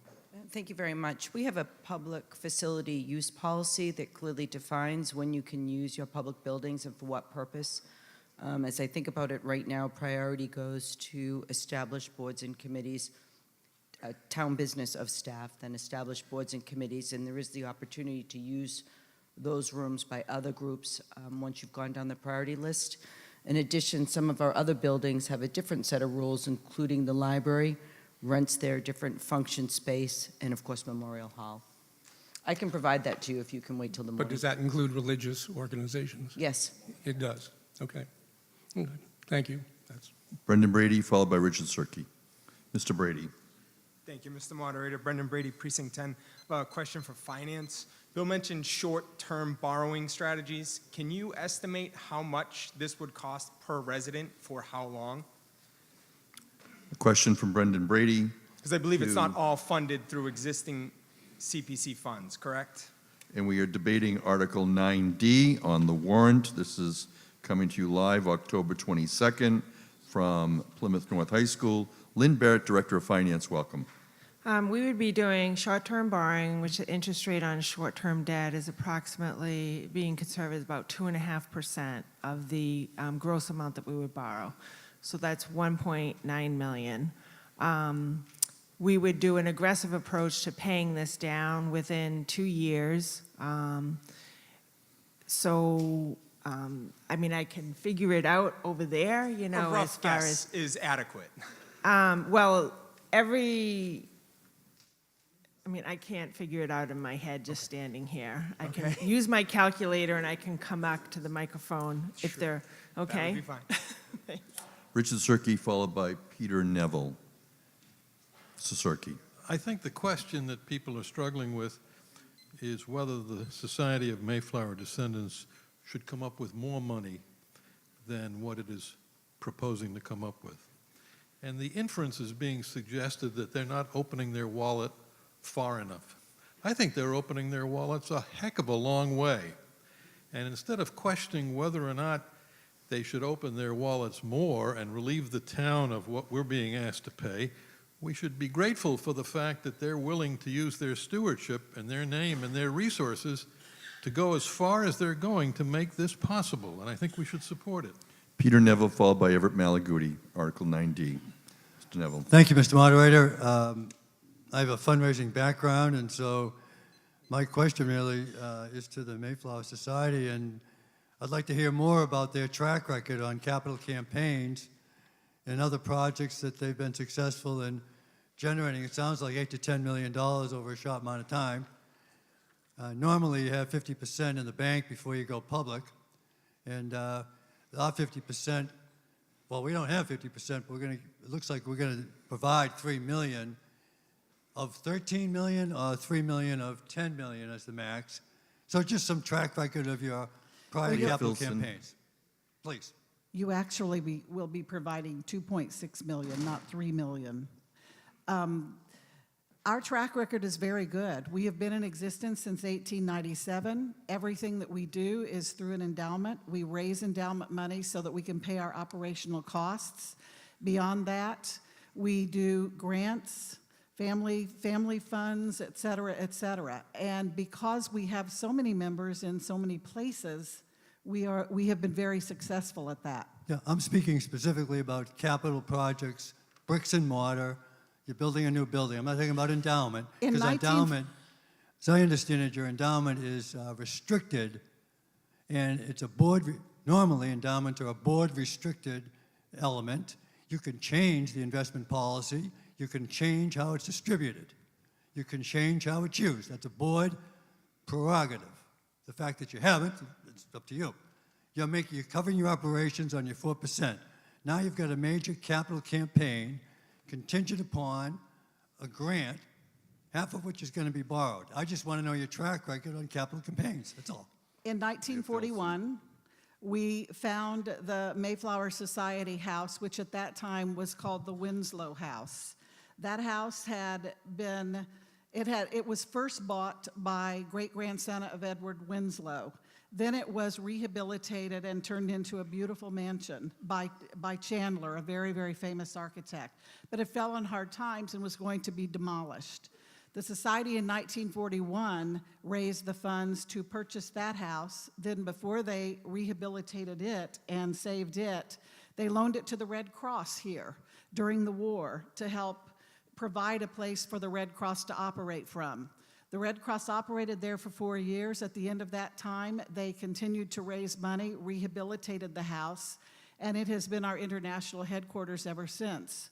We also have a beautiful garden in the back that we have restricted funds to take care of. We've always been very fiscally responsible. We make sure that we have endowments that will pay operational costs. We make sure that we raise money beforehand. We are certain that we can raise the funds in order to save the meeting house and in order to maintain and operate it in perpetuity. Kenneth Howe.